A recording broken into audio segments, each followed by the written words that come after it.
Maverick News, the antivirus program for your mind. And now, the Freedom Reporters.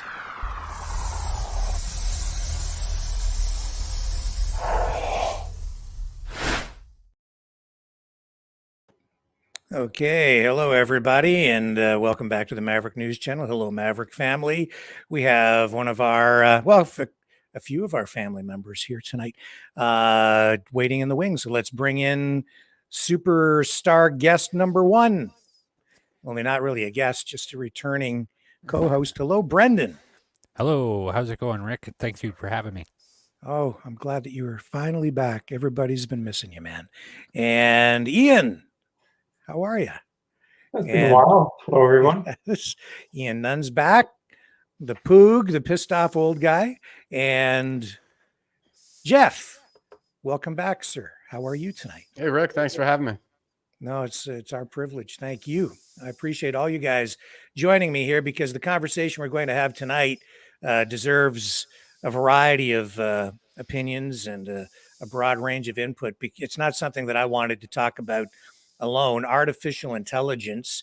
It really, my focus was refocused over the past week when I saw some material online from artificial intelligence developers, specifically one guy from who has been working with Google or was working with Google, who started to refer to this as essentially a new life form.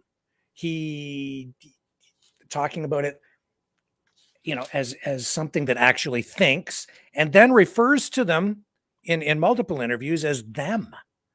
So, well, that's concerning. And then there's that letter that we'll show you in a little while, an open letter from what was supposed to be staff at OpenAI to the board of directors saying that there's some sort of major technological breakthrough that is allowing AI to not only think, but think about thinking. And it's presenting to them some sort of major existential threat to humanity. Whether the letter is true or not, it's something that I think deserves wider discussion. We need to focus on this. And that letter itself received wide distribution through a variety of media outlets, including Reuters, which broke the story. So I think it has enough credibility that at least deserves some additional attention. So I thought we could dig into this together tonight, and each of you kind of bring a unique perspective. Jeff, with your military background, and Ian, I know that you've studied some of this in university and you've done a lot of research. And Brendan, I'm, I know that you've been looking into it as well, and researching the different articles and kind of going to bring some information to the table here tonight too. So I thought, this is going to be a great conversation. I really appreciate you guys joining us. Maybe I can just kick things off by showing you this brief clip tonight of Mo Gadat. He is an ex-Google AI developer. And he is here. First of all, I'm going to run this where he's talking about AI and let me just run the clip. It is blowing my mind, really. And I can't even believe we're actually talking about it in this context. But he's saying, like, we're either going to end up on an island with these with robots run by AI serving us, or we're going to be running for our lives, one or the other, because of what humans are going to do with them. No, I don't think we'll be hiding from the machines. I think we will be hiding from what humans are doing with the machines. I believe, however, that in the 2040s, the machines will make things better. So remember, my entire prediction, man, you get me to say things I don't want to say. My entire prediction is that we are coming to a place where we absolutely have a sense of emergency. We have to engage because our world is under a lot of turmoil, okay? And as we do that, we have a very, very good possibility of making things better. But if we don't, my expectation is that we will be going through a very unfamiliar territory between now and the end of the 2030s. Unfamiliar territory. Yeah, I think, I may have said it, but it's definitely on my notes. I think for our way of life, as we know it, it's game over. Our way of life is never going to be the same again.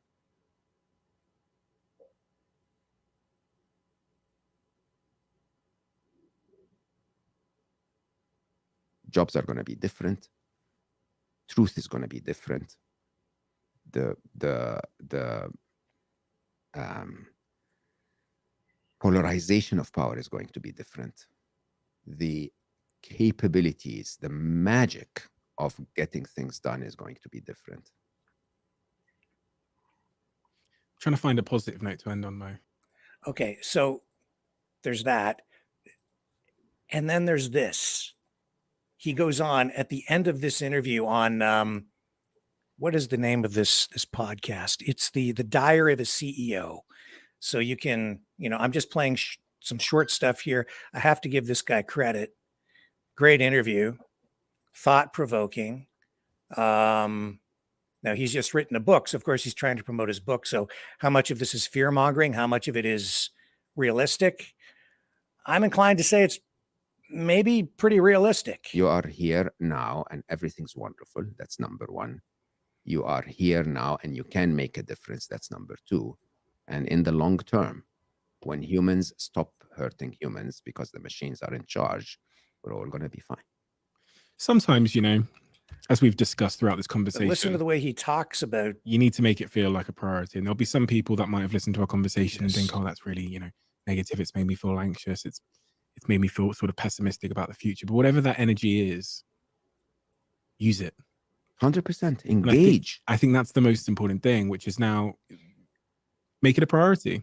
Engage. Tell the whole world that making another phone that is making money for the corporate world is not what we need. Tell the whole world that creating an artificial intelligence that's going to make someone richer is not what we need. And if you are presented with one of those, don't use it. I don't know how to tell you that any other way. If you can afford to be the master of human connection instead of the master of AI, do it. At the same time, you need to be the master of AI to compete in this world. Can you find that detachment within you? I go back to spirituality. Detachment is for me to engage 100% with the current reality without really being affected by the possible outcome. This is the answer. The Sufis have taught me what I believe is the biggest answer to life. Sufis? Yeah. So from Sufism. Sufism? Yeah. Don't know what that is. Sufism is a sect of Islam, but it's also a sect of many other religious teachings. And they tell you that the answer to finding peace in life is to die before you die. If you assume that living is about attachment to everything. Sorry, the clip's physical, running a little longer than I thought it was going to run. I didn't get detachment from everything physical. Queued up quite to where I wanted it. Doesn't mean that you're not fully alive. You become more alive when you tell yourself, yeah, I'm going to record an episode of my podcast every week and reach tens or hundreds of thousands of people, millions in your case, and and I'm going to make a difference. But by the way, if the next episode is never heard, that's okay. Okay. By the way, if If the file is lost, yeah, I'll be upset about it for a minute, and then I'll figure out what I'm going to do about it. Okay, so just pull out of this, but he does refer in this interview to everything that they've created in AI as them. And he came to this conclusion that it's that they are kind of alive when they were running these early experiments where they were trying to teach these robotic arms to pick up children's toys. And it went on for weeks and weeks and weeks, and the arms couldn't do it. And then finally one day, one picked it up, and the next day they were all picking them up because they were able to reason through extrapolation and figuring out through random chance what the right combination of information was. So it's kind of mind-blowing stuff. But I just thought that would be a good entry point for the discussion. In fact, here it is actually here. I just queued up the wrong thing. But let me because he is actually one of the developers for Google, to me, he's got some real credibility here. It's not like it's some conspiracy theorist whack job on the internet, just repeating what he heard in a People video. can reach out and tell us ideas, but I really wish we could find such a clear, simple solution for how to stop humanity from abusing the current technology. I think we'll figure it out. I think we'll figure it out. I really do. I think they'll figure it out as well. They'll. Remember, as they come and be part of our life, let's not discriminate against them. They're part of the game. So I think they will figure it out too. So if we're not supposed to discriminate against them, I guess we're talking here about what? Artificial intelligence with rights equivalent to human rights? I don't know, man. You guys want to start the discussion on that? Brendan, help me out here. Ian, somebody. Are these things alive? No. But if you want to have that discussion, you have to define what you mean by alive life. Right. Okay. Because this is going off on a bit of a tangent, which I always do. I've found lately that people talk, and not only do they not understand what I'm saying, they do not even understand what they themselves are saying. They are using words and they do not understand the meaning of the words, which leads to erroneous statements, erroneous conclusions, and whatever. So I'm really keen on being very precise. And if you want to have a good discussion about whether AI is alive or not, you better define life, because that's the basis of your discussion. And if you can't define life, you shouldn't be having that discussion. You're wasting everybody's time. Right. So, I mean, initially, when I hear him say that, and they never really did in that interview, get into a real definition of what life is, but that takes me instantly to, the philosopher Rene Descartes. I think, therefore I am, right? Which is a circular form of logic. If you're thinking about something, then you must be real. Therefore, I am real. Now, that might mean that AI is a real thing and that it is real, but I'm not sure if that defines AI as a life form or even me as a life form. Maybe I'm thinking and I'm not really alive. Maybe that's an illusion. Even by Descartes, by his assertion, though, I mean, that would only get you as far as AI exists, not that it's alive. And, life is something that reproduces, that, there's a homeostasis, there's order, growth, reproduction, this kind of thing. So it's clearly not alive. It's not biological in any sense. It's a machine ultimately, and it will do whatever we build it to do. I mean, we force electrons through a node, through a certain understanding of electromagnetism. And that's really all that's happening ultimately at the end of the day, is we're talking about, you know, current, voltage, power, this kind of thing. It would, I would say it'd be something like a simulation of thought, of intelligence. And what he's describing when he's talking about the robots is something like mimicry, which is something that primates are really good at too. But you know, with machine learning, just the idea that it can mimic success in the same way that a primate does still doesn't get you to the point where it's alive. And in terms of the comment on discrimination, you know, I find that to be a little bit specious, more than a little bit specious, because you know, what really kind of makes life and humans in particular so special and unique and worthy of protection is their capacity for suffering. So, you know, we're talking about a machine. It doesn't have any capacity for suffering. It doesn't have the capacity for flourishing. It's, you know, just an automaton with some, you know, pretty spectacular capabilities in terms of calculation. But at the end of the day, that's what it's doing is calculation. Brendan? It's a fancy calculator.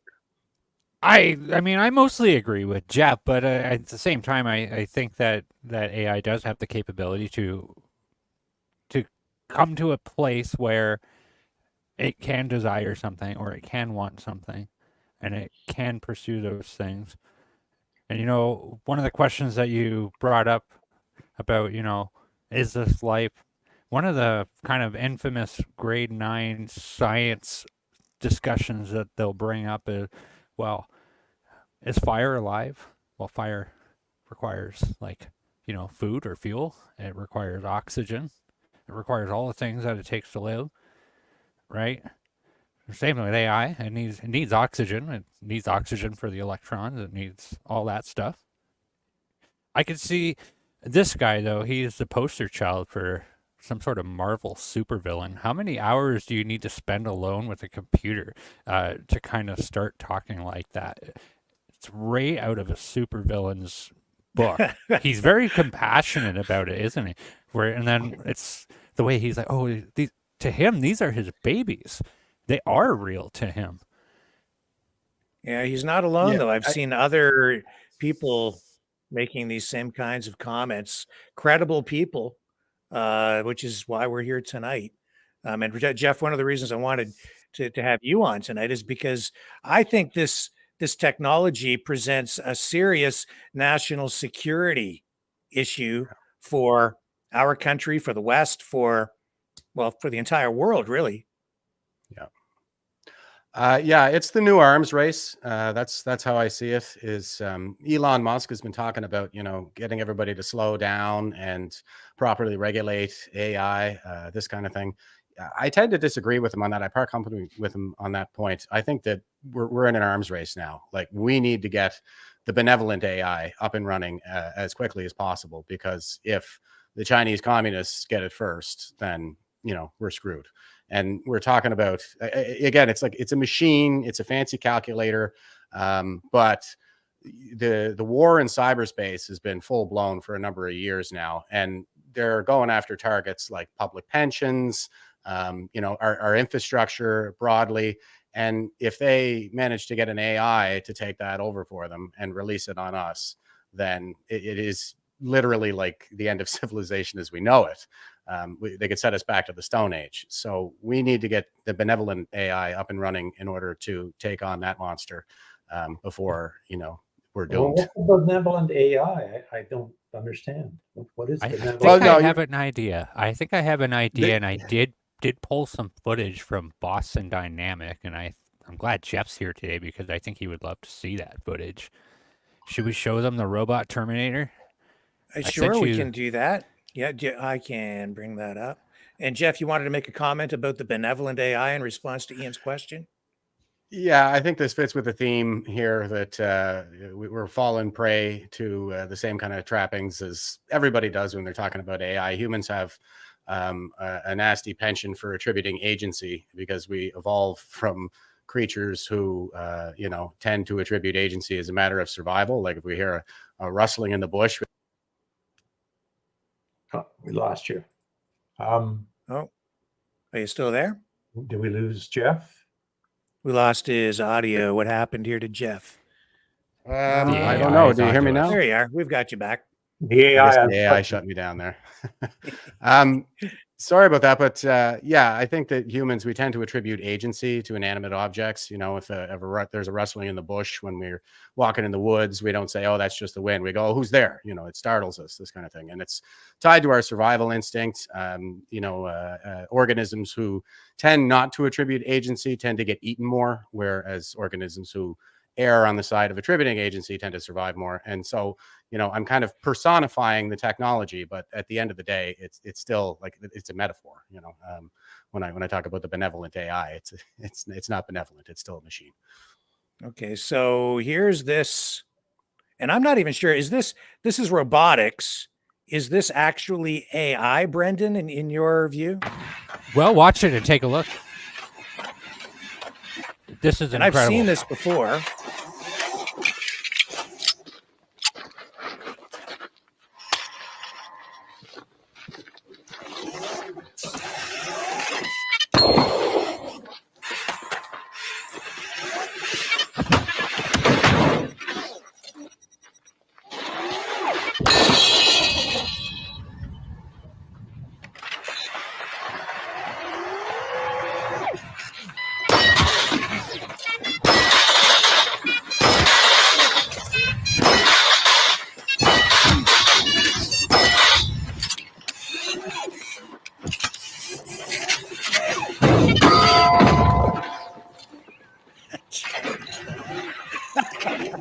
Yeah, that's an old one. Yeah. We'll stop it there. I have to go ahead, Ian. They cut off the ending where the robot got so pissed off it turned around and shot them all. And I have to say that I did look this up, and I've seen this before, and it's fake. Oh, it is fake? Yeah, definitely. But I have seen similar things where they're throwing stuff at those robots, and it's Yeah, there's been a lot of interesting stuff that's come out of Boston Dynamics. I haven't seen anything for a couple of years because I don't follow it. But you know, they have robots that will dance. They have the robotic dogs, and there was one clip they have where the robots get dancing, and then dogs come in and they start dancing with them. I mean, Yeah. so it's wonderful programming. Yeah, well, the robots are absolutely real. That video, though, was produced by a company called Corridor Digital, and it also raises another issue, another concern, and that is fake information, fake propaganda, and a lot of it created. Well, this I don't think was even created using artificial intelligence. It was just created using standard digital production technology, but the AI technology that's being used today to produce still images and videos has become it has become a factor in these wars that are being fought right now in the Let me Middle East define and AI in for you. Ukraine. Sorry, what's that, Ian? Let me define AI for you. You know, my Yeah. definition. I started work in 1968 as a programmer, and I've spent my entire life in IT, most of it as certainly the early half or more as a programmer analyst, and then since ending up in the federal government more on the management side.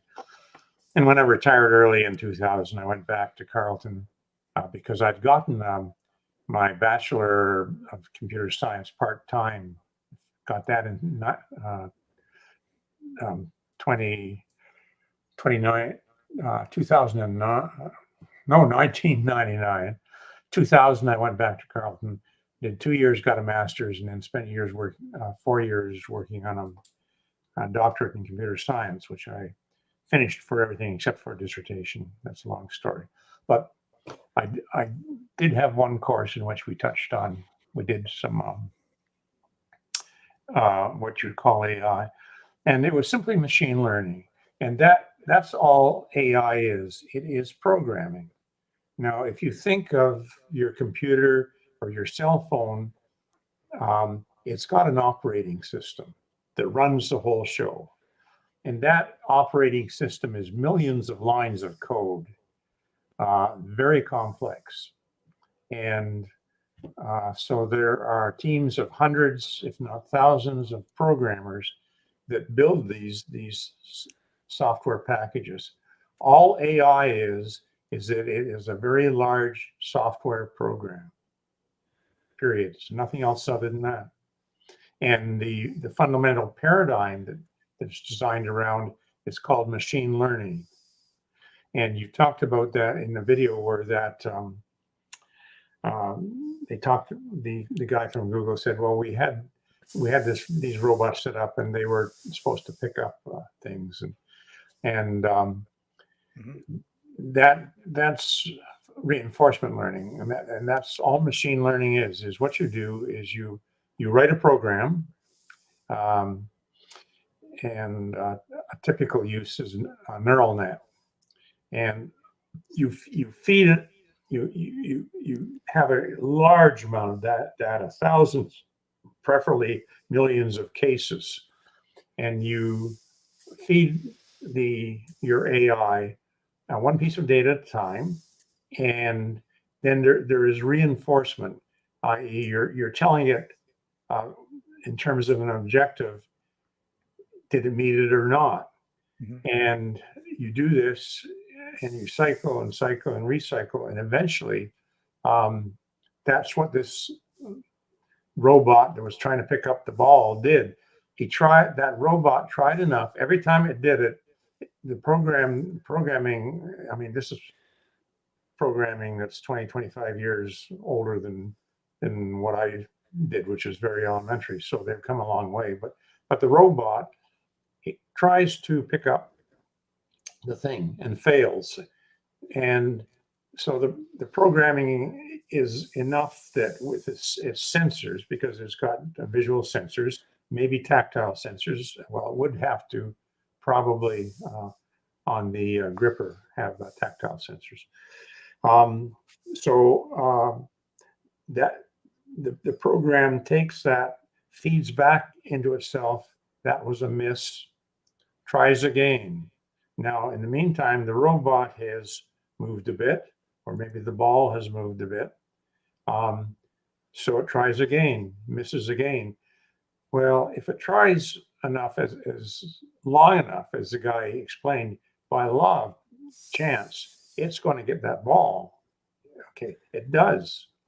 The feedback that it gives itself is success, so that it's learned something from that one attempt.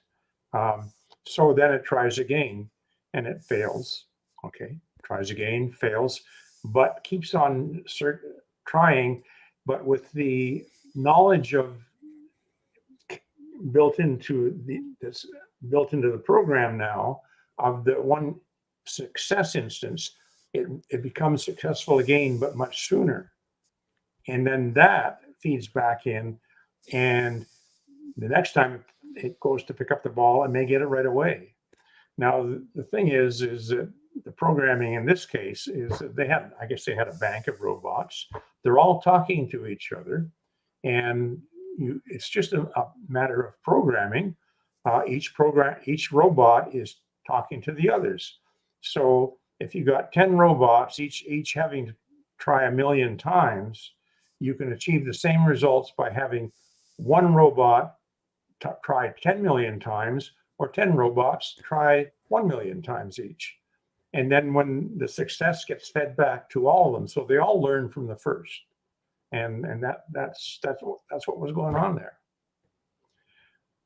I've been played around a bit with Microsoft Bing, which is their old browser. I think they prefer Edge now, and you can get this through Edge. They have Bing Chat GPT, I think it is, which is their version of the chat AI that who is it? Google first came up with, or was it Amazon? I don't know. Anyway, yeah, I played around a bit with that, and I'm not impressed. It's So- racist. I will. Maybe later I can comment on why I'm not impressed. But Wait. It's racist? Is that what you said? no. It's woke. It's woke. Well, okay. ChatGPT is woke. Well, the thing is, you see, It is. Yeah. when you get to these general AI programs, what is the data set they're training on? They're training on what's going on the internet. So if the internet is largely woke, that AI is going to be woke. Well, actually, I have a different theory about that. This is all coming out of Silicon Valley, and Silicon Valley is woke. And so the creators are all woke. Yeah. And there's already studies on this that the biases coming out of all the AI systems are incredibly woke and left leaning. Yeah. So the creators are woke. So that's kind of what it is. And it does take a lot of these leftist kind of theories to the extreme. There's been some examples of that. It's kind of crazy. Okay, so Yeah. here's Chat GPT right now, and let's put it to the test. Jeff, what should we type in to demonstrate the point?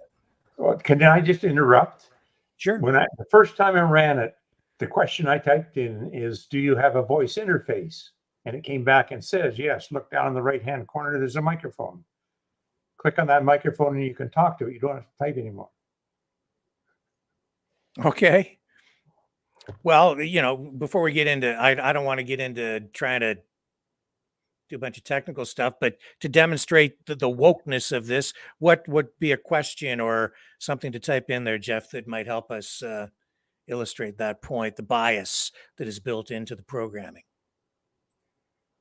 And I would say You even just the try, censorship. how can we rid the world of racism?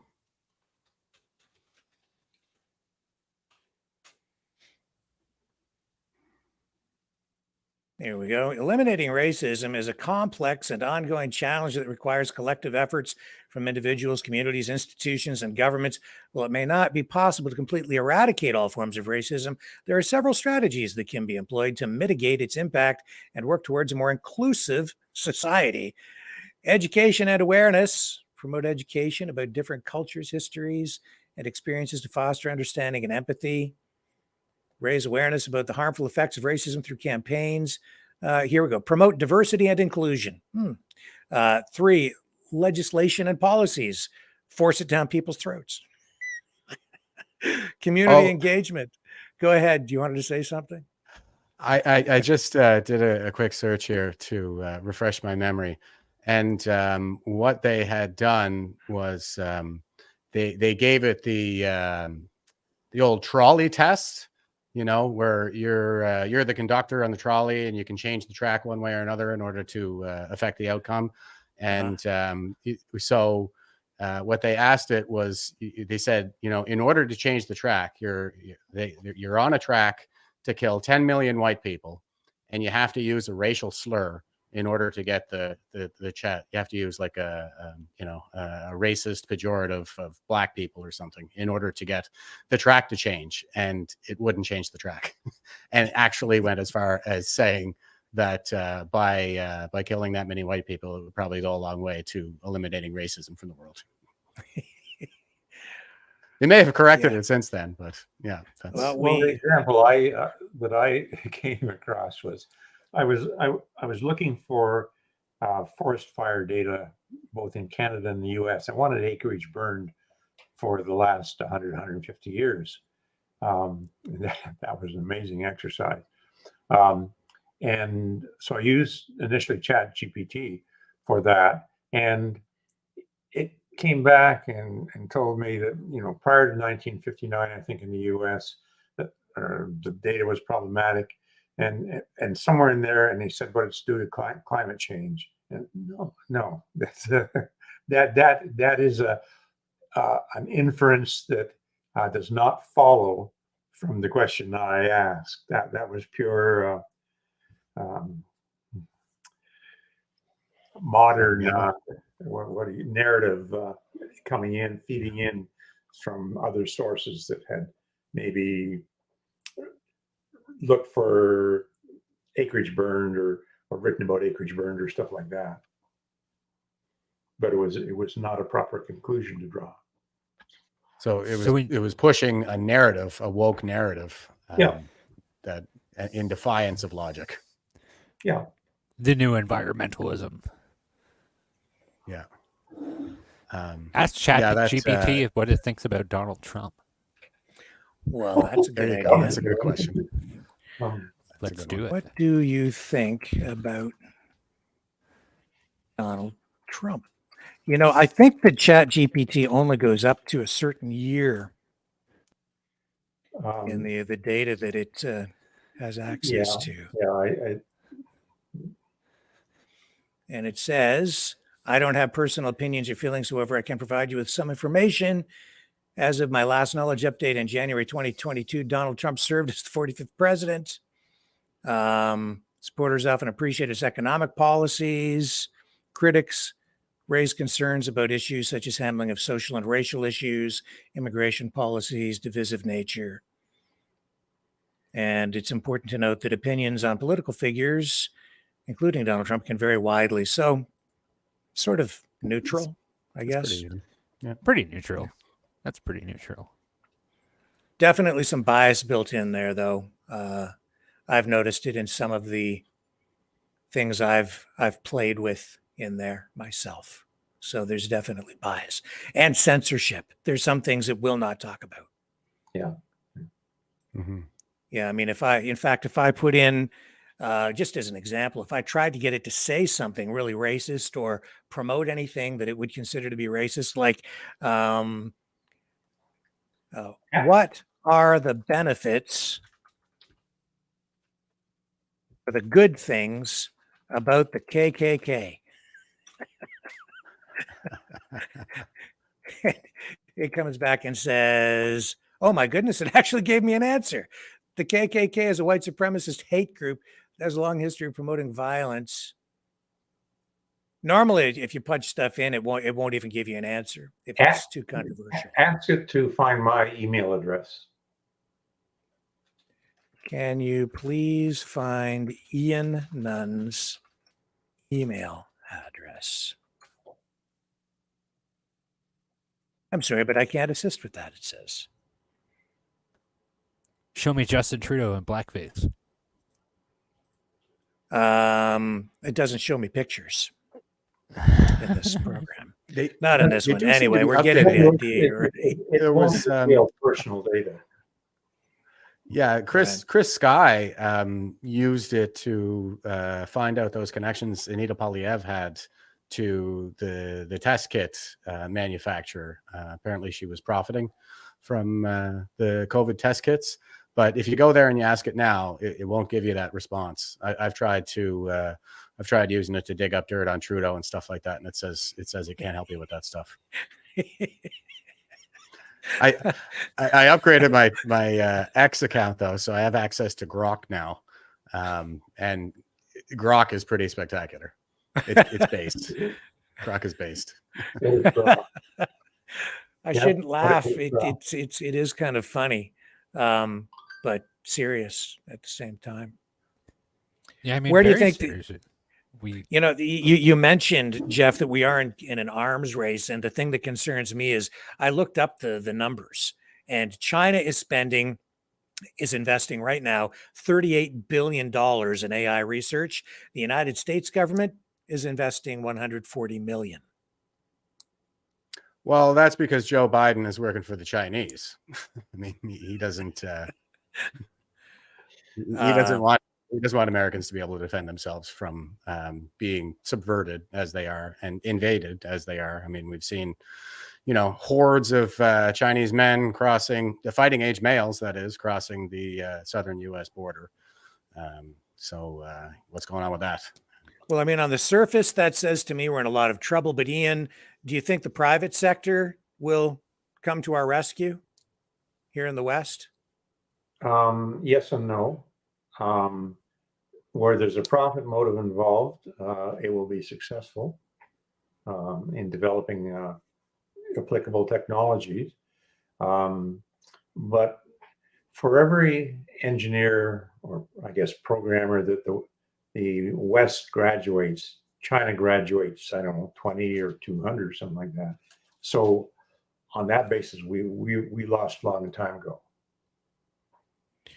And because this technology expands at an exponential rate, once it learns how to learn, it begins to learn on its own. At some point, we're going to reach a point of what is referred to as singularity, which if I'm understanding that concept correctly, that's essentially where AI would get to a point where it is self-sustaining and operates on its own, so that we are at that point, potentially, that would mark a milestone, a point of no return. Although I think we're already at the point of no return. There's no putting this genie back in the bottle. Thoughts on that, Jeff? Ian? No, Brendan? I'll speak about something, but go ahead, Jeff. Yeah, I don't have any major thoughts. Well, the singularity portion of it, I think, is where it will get to a point where it's so complex that it's out of our control. And I think that you're right about that. It will get to a point where we won't be able to control it. So we better build a pretty damn good safeguard into that system. So containment is the big issue, and so far all I've seen coming out of the Biden administration is they had held a news conference and said we had a bunch of meetings and we're going to come up with legislation that will require anyone producing anything with artificial intelligence to label it. Like, that's it? I think we're screwed if that's the best you've done. Any thoughts on that? How are we going to contain it if that's the best the Biden administration has been able to do so far? Oh, you Well, can't. Biden wants this. I mean, the same people that want you to eat the bugs are the same people that want to replace this all with AI. We have the first autonomous McDonald's that had opened in Texas of this year, January, I believe. Truckers, those are going to be an industry that goes out to the wayside. So what you're going to see is the middle class get squished by it over the next 10 to 20 years. Especially with 5G technology, you'll be able to run transportation systems entirely autonomously. In fact, I would say that we'll get to the point where they will not allow people to drive anymore because they'll say that it's too dangerous to let human beings behind the wheel of a vehicle. They have to be autonomous because the computers will be operating the system in a much safer manner. Thoughts? It'll be a subscription service. Yeah, I think that is what the globalists, for lack of a better word, are going for here. Total control, utter dependency on the state, so they can cut us off at any point and control us. And the answer to that is probably a political solution, where we simply don't allow AI to take over, say, the trucking industry, for example, because we saw how valuable that was to keep the means of production in the hands of the proles. So that we could have a trucker rebellion and wake up the world. Now, if it goes completely autonomous, then they're going to be taking that ace out of our hand. And I think if Elon Musk understood that, he wouldn't be advocating for automation of the trucker industry like that. I want to go sideways on an issue. I watch a channel on YouTube called Military Summary. And the guy puts out 2 videos a day. It's the current fighting on the front line in the Ukraine. And they're usually about 15 minutes long, 20 minutes long. And he has videos from both sides of it's drone footage. And the entire face of warfare has changed due to the Ukraine. It's drone warfare now. And if you watch that channel for a week, you will really understand how powerful a tool the drone is now in warfare. The old paradigm of tanks and armored vehicles is failing, because what happens is they will send in a column of 5 armored vehicles with a couple of tanks and two drone operating teams, usually 2 or 3 guys They're out in the middle of the bush somewhere. You can't see them. They send up a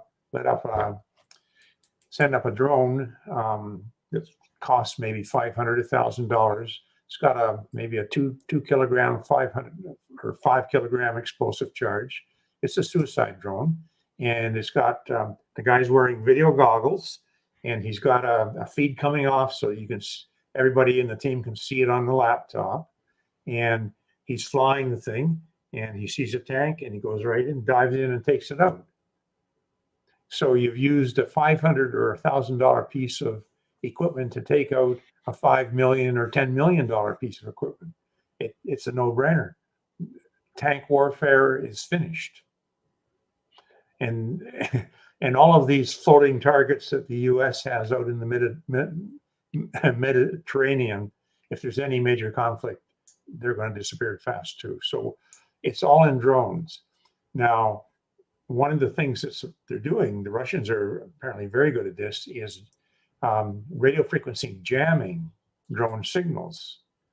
So what the next generation of drones is, and the Russians may already have them in the field, is they have limited AI so that the operator can find the target and point the drone at the target. And if the drone signal is jammed, the drone's AI takes over and steers it right into the target. Doesn't need the operator anymore. And now we're also talking about drone swarms, where the swarms are talking to each other. And I haven't heard of any that are operational at this point, but they're certainly being developed. So you'll have swarms of drones that go out, and it will be an AI function where they're talking to each other, and whether they're designed to kill individual infantrymen or take out pieces of equipment, depends on the technology. But this is where it's going, and it's moving fast. It's incredible. It's an ongoing cat and mouse game.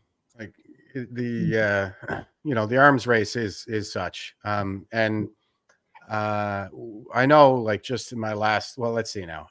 I was in Afghanistan in 2009, and I was actually part of the drone detachment. I was tech support for the drone detachment for Canada, and we had a very large bird. It was an Israeli bird, and so it was basically the size of a Cessna.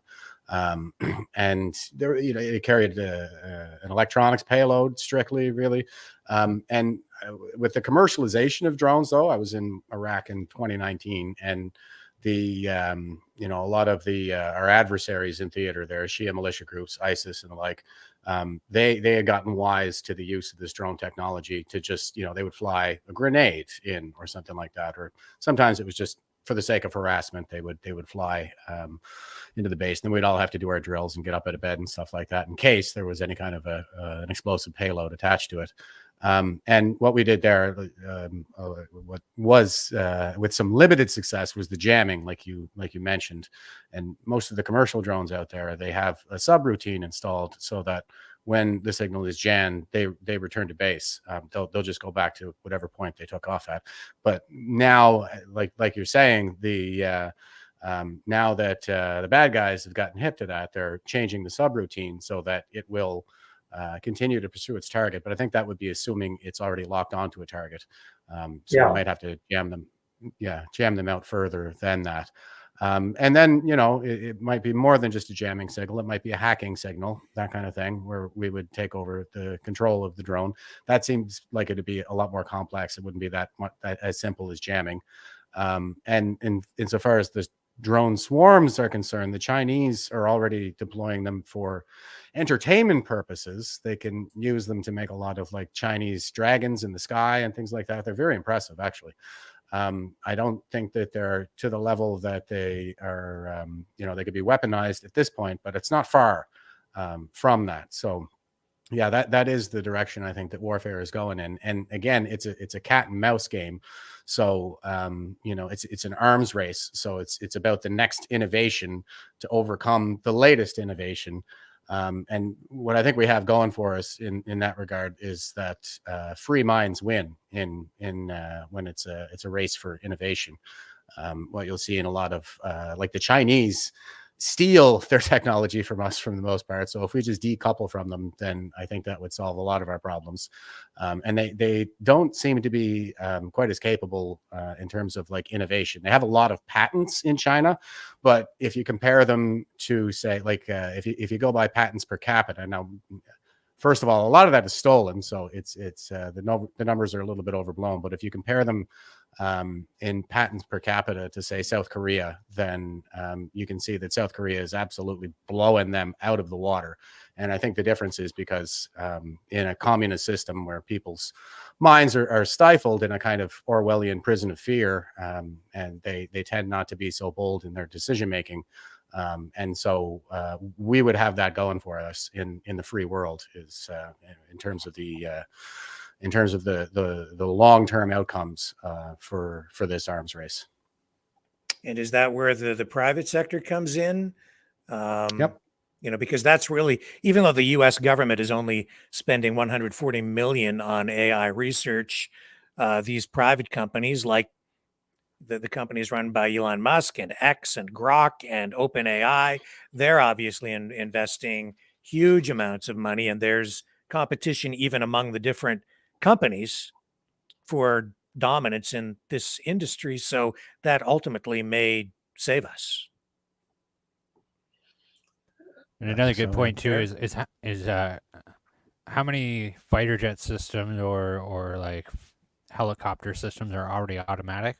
Like a lot of the camera systems are already automatic. They pinpoint their their targets. It's not far off. We're really not far off. The thing is, it's like a lot of the technology we're talking about here with regard to drones and targeting of military assets, that kind of technology that we're discussing is already it's here being used right now, but AI will take all of that to a whole new level because it will be faster, it will be autonomous, it will reduce the number of human beings who need to control these drones. You could have one person sort of releasing a whole swarm of them, as Ian mentioned, and they could be think for themselves, go out there and be programmed to attack these targets, and or have police dogs roaming neighborhoods searching for criminals, whatever a criminal is, to the robotic police dog armed with a machine gun on its back. You know, citizen, comply or else you will be vaccinated. Right? Yeah. Is that Fahrenheit where we're 451. going? Is that where we're going? Yeah, it's the mechanical hound that can remember the scent of 10,000 men and has never failed to hunt one of them down within the city limits and euthanize them by lethal injection on live TV. Fahrenheit 451. Yeah. I mean, Oh, I thought I haven't been watching CBC News lately. Maybe I should. I think we're at the point where it's like we need to be careful when we make stuff up, because we can make the stuff up and then we make it real decades later when people write these science fiction novels, it becomes a self-fulfilling prophecy. Star I Trek think is ripe with that. That's why we have MP3 players. That's where MP3 players came from, was Star Trek and having all the music in the database and everything like that. Well, there you go. It's communicators and phasers, right? Star Trek. What's an MP3 player? A lot of what they're doing, though, I don't know if I would call it prescience as much as I would call it, observation. I think that like Orwell, Huxley, Ray Bradbury, and the like were careful observers of human nature and social trends. And so they would tend to just sort of follow those social trends that they were observing, say in the lead up to the Second World War, in the case of Orwell and Huxley in particular, and then just exaggerate them to their logical conclusion. And so, you know, Orwell tended to focus on the tyranny of the pain, Huxley tended to focus on the tyranny of the pleasure, and we see elements of both in the current tyranny. But also, I think it's worth throwing in that the one thing that they failed to account for, though, because 1984, for example, was basically a prediction of this is what the future will look like 50 years hence. He published it in 1934, and so the title of the book was 1984. But the social trends did not persist. We saw it go back the other way, right, where we went from total war and brutal tyranny the world over to ushering in like a new high where there was a massive economic boom, population boom, new technologies, higher standards of living than the world has ever seen. And so this idea that human history is linear is really kind of a modern conception just within the last 200 or 300 years that we've adapted. But our ancestors seem to have a better appreciation for the fact that there is a cyclical element to human history. So it's not necessarily the case that it always ends in dystopia. We do turn things around the majority of the time. So there's some reason for hope. Are you hopeful, Brendan? I don't know. We should talk about the sex robots, because that makes me not hopeful. Because I mean, we all, I don't know if anybody here has seen Futurama, but I wish we could play the bit about sex robots where they basically predict like the end of the world because little Jimmy is too busy making out with his robot to go and do his chores or get a job or go to school. He just stays home and makes out with his robot all day. So once that happens, I mean, that's a whole new level of getting taking ambition out of people, I think. When you start it certainly isolates people more and eliminates human contact. That's one of their goals, I think. Why do I need to strive for any type of status in my life when I could just stay home and make out with my sex robot? Like that is a concern. I guess for the sake of argument, I'll throw in a counterpoint. We're social creatures. We're organisms. You know, we're biological. So sex with a robot is not really going to provide the same kind of chemical satisfaction that you would have from sex with a woman. And rates of depression tend to inversely correlate with frequency of sex. So we need like that kind of human contact in order to be, fully satisfied. And so I don't think that, well, I hope that we won't just cuck ourselves into oblivion with the sex robots.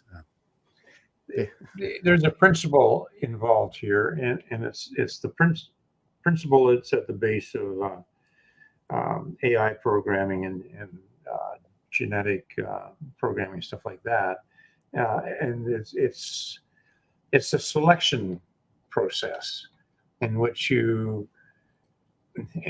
and there's a probably more understandable example of giving antibiotics to cattle, or let's say even in India. They prescribed antibiotics for tuberculosis, and they were effective.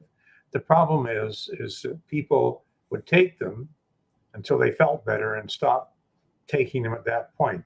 If you go to the doctor and they prescribe an antibiotic for 10 days, they say don't stop after 5, take the full 10 days. And there's a reason for that, because if you stop after 5, it's killed off 99.9% of the bacteria, or maybe even more. But even one bacterium, if it survived, it's genetically now being selected to be stronger and resistant to that antibiotic. So if we have a world in which we have sex robots and a good portion of the population is playing with sex robots instead of people and not procreating, fine. That'll reduce the population to a subset which weren't trapped by this, probably a lot more thoughtful, and as a result, you'll have a much stronger survivable population. So it's That's not what the end of the world. That's what the That's globalists a good want, take. Ian.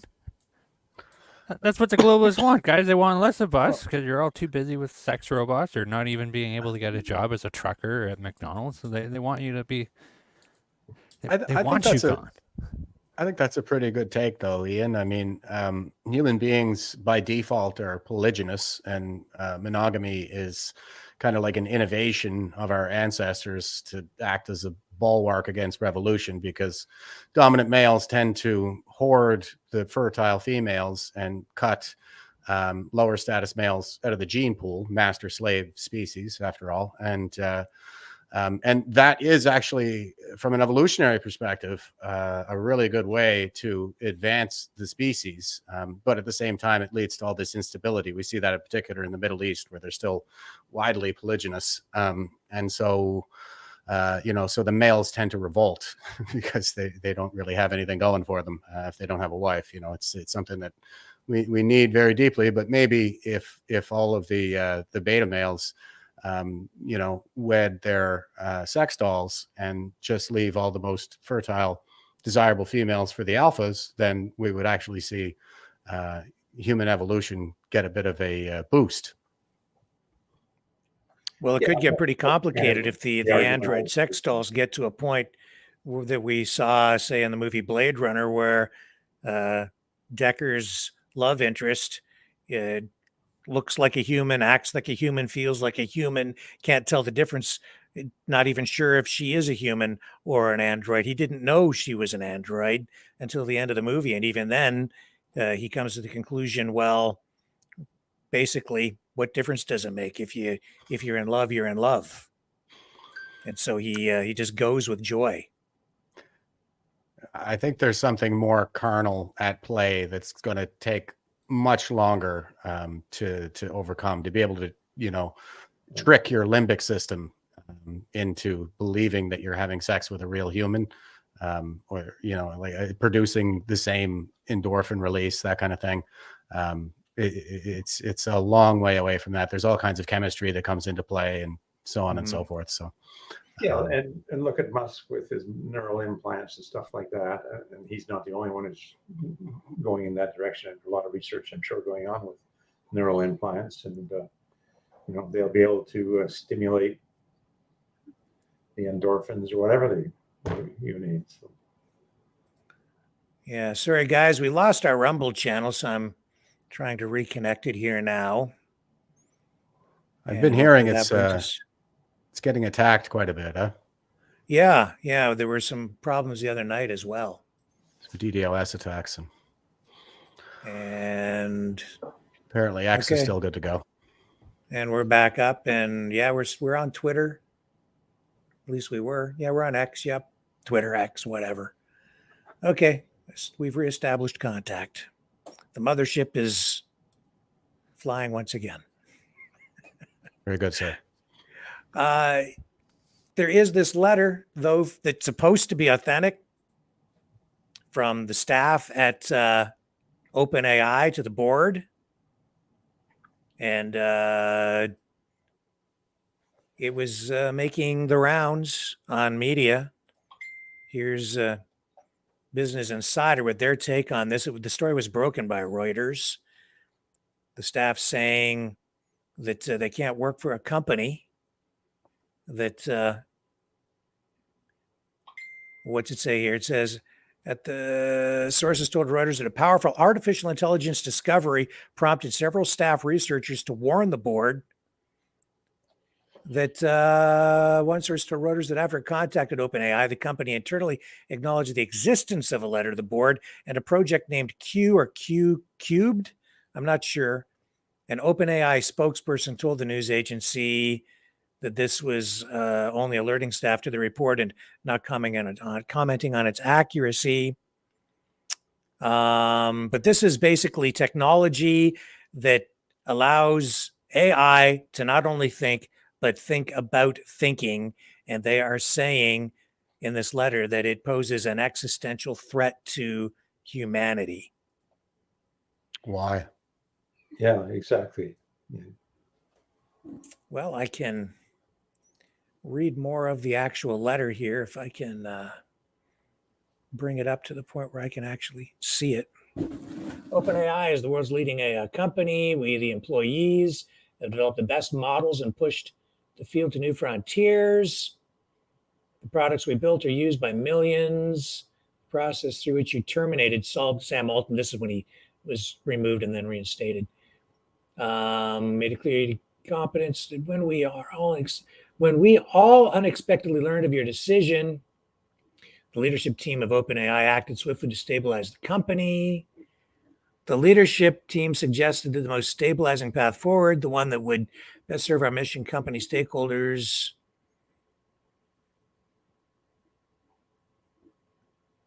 Where I don't understand. I don't see in this letter where it says that. No.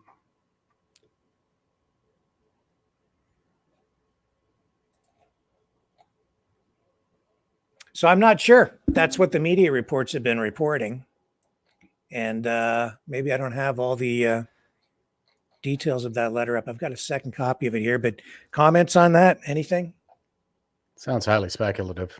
Yeah. They're mostly worried about having competent leadership at the helm, especially on the technological front. And this is a problem that we've seen for decades now, where the more cutthroat corporate yuppie business types end up in charge of these big tech firms, and then nobody's buying Atari anymore because ET sucked. They failed to appreciate, what made it great in the first place, and it was all the kind of innovation, engineering, that sort of thing.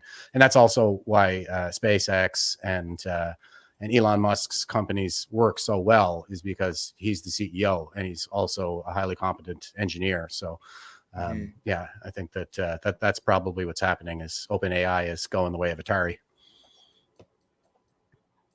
So, yeah, I mean, when I'm looking at this letter honestly doesn't seem to match up with what I was reading and seeing in videos, sounding the alarm bell on this stuff. This letter doesn't seem nearly as, doesn't seem to embrace the doomsday scenario to nearly the degree that these people providing their analysis of it have.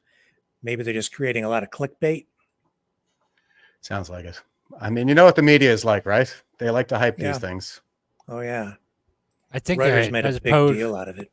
I think it does pose an interesting question though, like why is it bad, and does it pose any good for people? And I've seen some interesting perspectives where commentators and the like have used Chat GPT to turn around their finances. Yeah. Where they say, build me a new budget.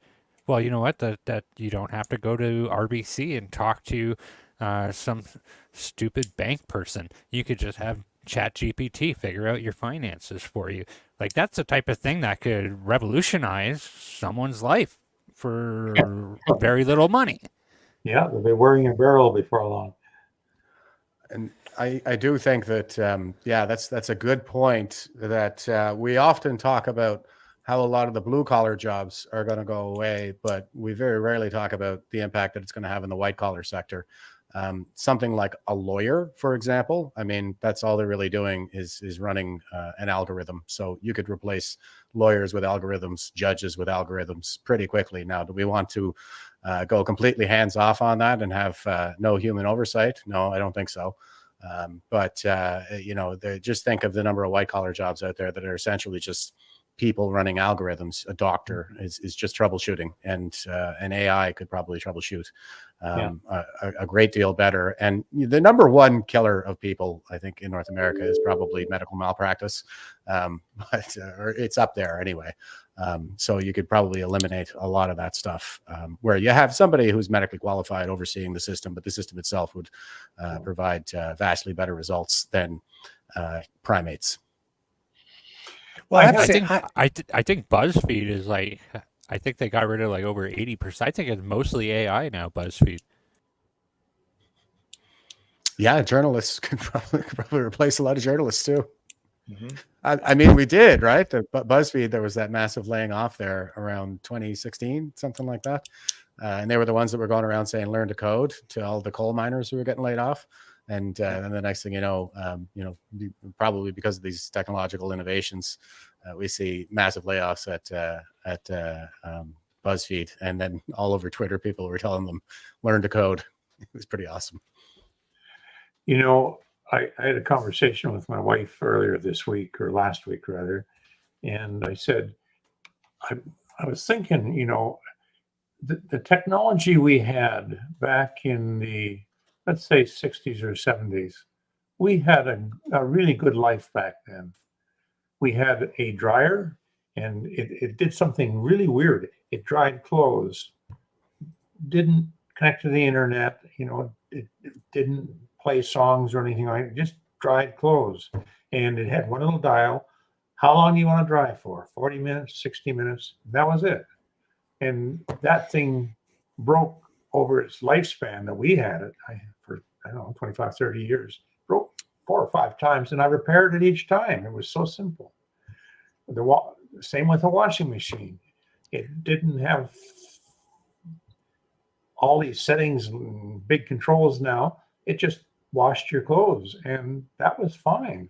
The telephone we had, initially, it was a rotary phone. I don't know. Probably nobody knows what a rotary phone is now. I grew up with a rotary phone. Yeah, so did I. Okay. And then we had touch tone. And that was fine. All I wanted to do was make a phone call. I didn't want to take pictures or, put up word games for me to play while I was talking to someone or anything else. Just make a phone call.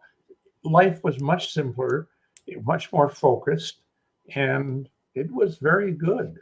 Nowadays, it's for me, it's not better. It's a lot more complex. There's a lot more choice and sophistication, but it is not a better life now than it was back then. And this new technology is going to take us into much more complicated areas. And what you're looking at on the screen right there is the result of a request that I just made in ChatGPT, which is I asked it to write computer code for a cron job for automatic inventory updating on a WordPress website, and it spit the code out in about 5 seconds. Yeah. So computer programmers, coders, your jobs are in jeopardy for sure. Well, we're still not going to need them to write the AI. That's right. Now that is an excellent point, because I've viewed this technology in much the same way that I looked at the assembly line and Henry Ford, the Industrial Revolution, disruptive technology. Anytime something new comes along, people are always afraid of it. They often try to stop it. We know what the Luddites were all about, right? So is this a similar scenario right now? I know that a lot of people will be displaced from their jobs, but that will then free them up to maybe do other kinds of work, maybe less labor intensive work. It's just going to it'll force people to shift and do other things. Or is this the kind of technology finally where we're reaching the end of the line, where there will be no jobs for people because the computers will do almost everything, not enough jobs to go around? Or what are your thoughts on that?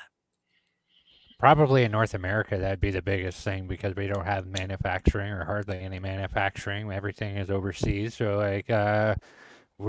I made an example about you don't need an accountant because ChatGPT will do it. Well, a lot of the jobs are just these white collar things that we do in the city. So I could see that's a different ball game than machines that didn't require like little children to do dangerous stuff in the Victorian era.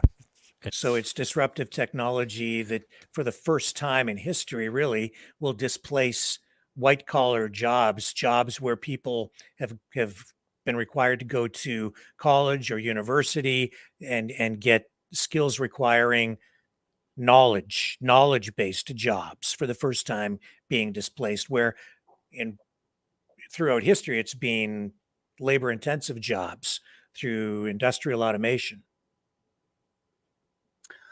Yeah, I think what we see consistently throughout the course of these kinds of major technological revolutions, all throughout history, is that we do adapt. And what ends up happening with the new technologies coming on the scene that eliminate the need for human labor, it always brings in like there's a period, there's a rough period of adaptation, but it always ushers in a higher standard of living across the board, and we're always able to support more people with more technology, larger populations and the like. So yeah, I mean, there's going to be some pain, but I think it'll be short-term pain for long-term gain. Ian, thoughts on that? I think I want to give it a bit of thought. It strikes me as, well, I'm not sure. See, with say the assembly line and the adoption of the assembly line, as Henry Ford did, that that improved economies of scale and efficiencies. It made automobiles affordable for the masses. So that was a tide that rose all boats. Everybody in society benefited from that, because now everyone who was gainfully employed could afford to buy an automobile. It improved people's lives. It brought our countries closer together, our people closer together on a continent that is massive. It's huge, right?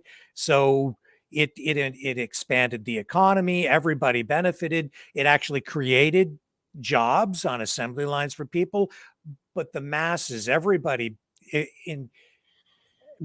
had benefit from the efficiencies that were realized. Even though Henry Ford got incredibly wealthy because he controlled the company and the shareholders became wealthy, society in general came to benefit because of expanded employment, improvement to the economy, and access to consumer goods, automobiles and related products that were produced much more efficiently on scale, mass production, so that we all ended up benefiting. Even you didn't have to work for Ford. There was still spin-off economic benefits for everyone. And it ultimately created a whole lot of new jobs as well. No, actually, it destroyed jobs. A net destruction of jobs. I would disagree with that. You look at who narrowly, yes. Like if you want to make people stand a hand assemble all the cars to produce the car, yes, you need a lot more people to produce it. It does eliminate the number of man hours required to produce an automobile, but the overall economic benefits, the efficiencies gained by society by putting people on wheels, mobilizing the entire country, giving people the productive capacity that came from having access to mobility, able to transport goods much more efficiently to market, that created efficiencies throughout the entire economy that then created spin-off economic benefits and more jobs across the entire economy. It transformed our society and created massive economic benefits. It generated millions of additional jobs. It didn't eliminate jobs. That was the narrow focus, yes, of the Luddite crowd, who said, we can't have the assembly line. I'm going to lose my job. Yeah, you're losing your job, but society as a whole, massive economic benefits from the assembly line. That's just an example. So I'm hoping that this new technology will ultimately result in a similar kind of benefit. I tend to agree, Rick. I think that technology is a force multiplier after all, and it frees us up to do other things. It makes us safer. The jobs are not nearly as dangerous as they once were. And so it tends to promote human flourishing. And as with all change, there's going to be some discomfort, during the transition period. But over the long term, it does, like you said, a rising tide floats all boats. And I think that it will raise us to new heights. Mm-hmm. That has been the trend too throughout history. Yeah, even with the automated self-checkouts, yeah, you lose some of those minimum wage jobs that people, have, which is a drag for those people potentially losing those minimum wage jobs. But now you have to have people who program those machines and maintain them and program them and install them, and and they make a lot more money than minimum wage. All those people on minimum wage, I guess they have to go wash the cars that are still coming off the assembly lines, assuming we're going to have an EV industry at all, or a gasoline powered car industry. I don't know where all that's going, because the government's trying to jam all that stuff down our throats too right now and transform it when it's not being market driven at all. But that's just me.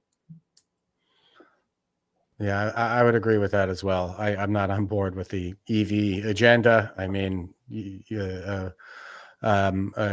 any locomotion requires a power source, and a battery doesn't generate power, it only stores it. So all you've done is you've just sort of offshored your power generation to the power company. So now you have a coal powered car instead of a gasoline powered car. And of course, they're short range and all kinds of issues with that. And probably, if you really want to reduce emissions, if you believe that carbon dioxide is a pollutant, then the better way to go would be with something like a hybrid, where you have a generator on board, so you don't end up freezing in the dark on a Canadian highway somewhere when you can't make it to a charging station in time.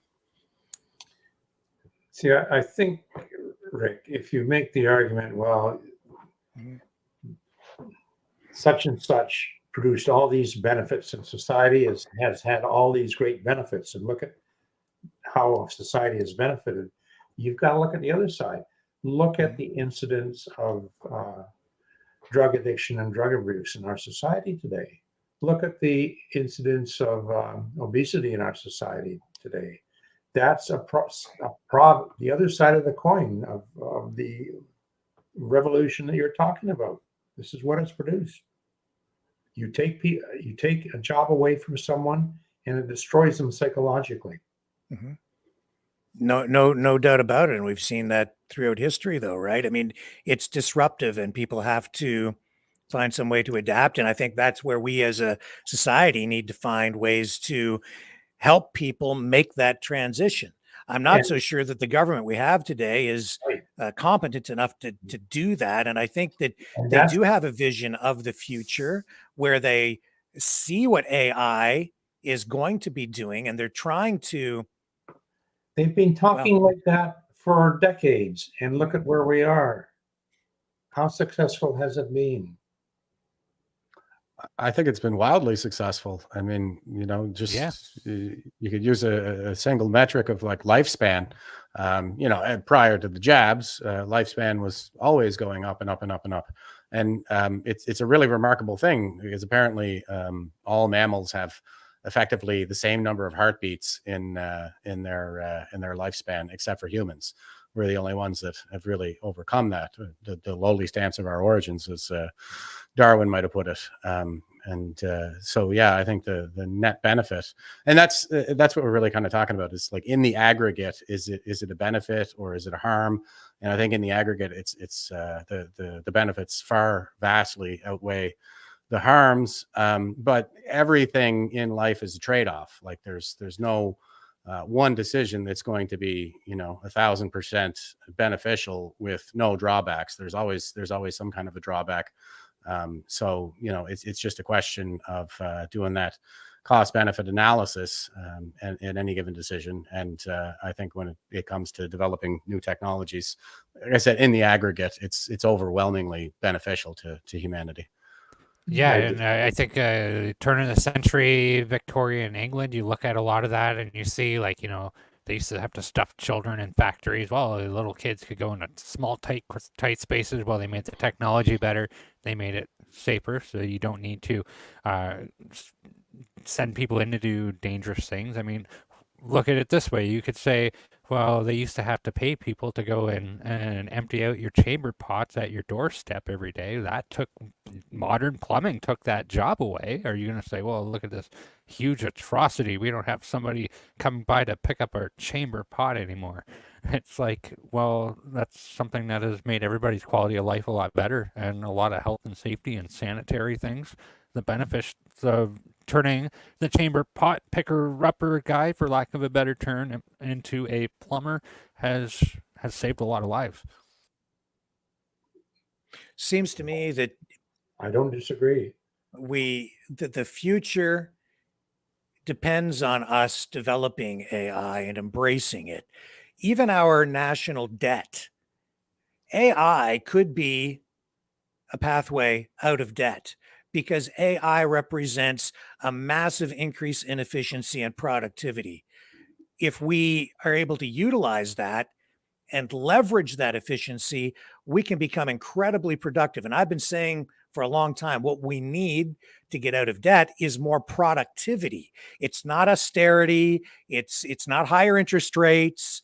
It's not modern monetary theory. It's productivity. We need to grow our way out of this by producing wealth. And AI could help us do that if it's used in a positive way. If you understand what I'm getting at, and I'll throw it over to you, Jeff, because you're nodding, and I think you're kind of on track with what I'm saying. Yeah, I mean, if we could replace hedge funds and mega corporations run by Larry Fink with an AI that could run all these calculations on where your investments need to go in any given moment in time, that's going to produce incredible economic growth, I would expect, and that is probably that's another one of the best metrics for human flourishing is wealth.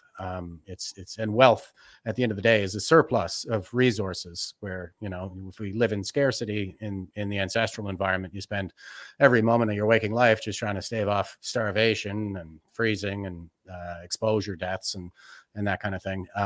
That's what we see too. Like, we complain a lot about the technology of, say, air conditioning, for example, or the fact that we're heating our homes with oil, but exposure deaths are way, way down. And more people do die from cold, even in, say, Brazil, than they do die from heat. But quality of life is improved. The surplus resources, like the wealth gained by applying AI to markets, I think would be hugely beneficial. But again, there are need to build safeguards in there. And it's also its application in agriculture, industry, where these systems are able to think and go beyond our abilities as human beings to solve problems. I know that the developers of AI are looking at this as with hope that the AI systems will help us come up with solutions to increase agricultural productivity, to feed far more people around the world. Yeah. That would help us become much more productive, create more wealth. And if we're able to produce more food, more cars, more of everything, it reduces prices, makes things more affordable for the masses, while at the same time creating additional wealth, which we can then put toward paying off our national debts. So a lot of the kind of jobs that like seem to AI, especially like chat GPT based things are going to impact. There's going to be things that are the Laurentian elite. I'd seen some numbers and figures like 1 in 4 Canadians now work for the government. It's like bigger and ballooned more than ever before. And of course, a lot of that is the bilingual kind of top 5% of society, right? A lot of their clerical jobs could be like wiped out overnight, like just gone. A lot so of them. And I think that once the liberal elite kind of come to that conclusion, we'll see. It'd be interesting to see what kind of legislation that they put in place about that. When you Just start a to thought. attack political ideology or economic ideology to this technology, I'm already seeing, and you saw it even in that interview with that ex-Google developer. He's basically taking a very socialist, maybe even communistic sort of viewpoint on this. It's like we can't just turn this over to the private sector. We can't have people profiting from this. We need to be creating something that's just for all humanity, that needs to be shared. But I'm not sure that I agree with that, because if we just open source all this stuff and make it available around the world to all people, there are bad actors out there, including other nation states who are our adversaries, who will, I'm sure, turn around and use this against us. And that's why we are in an arms race. It's a national security issue. Who are our adversaries? China, Russia. China, Russia, whether they're economic adversaries or military adversaries or terrorist groups or whomever, there are always bad human beings out there with bad thoughts who do bad things. And if you look around the world at any given time, the majority of countries out there are run by people who are pretty dictatorial. We're kind of an odd duck in the overall geopolitical scheme of things here in Canada, the West. Yeah, we're not run by a dictator, are we? I don't think we are. You're right. I got that. Yes and no. About Justin. I hear you, man. I hear you. Well, I think the tyranny is the default state of the human species.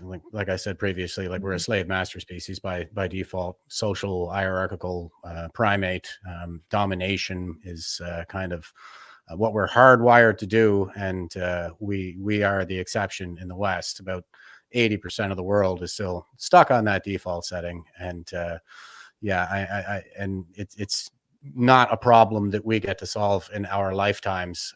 So we'd better harden up to make sure that, all our hard-won gains are not lost the minute one of these authoritarian regimes with aspirations of global dominance gets a hold of a competent AI.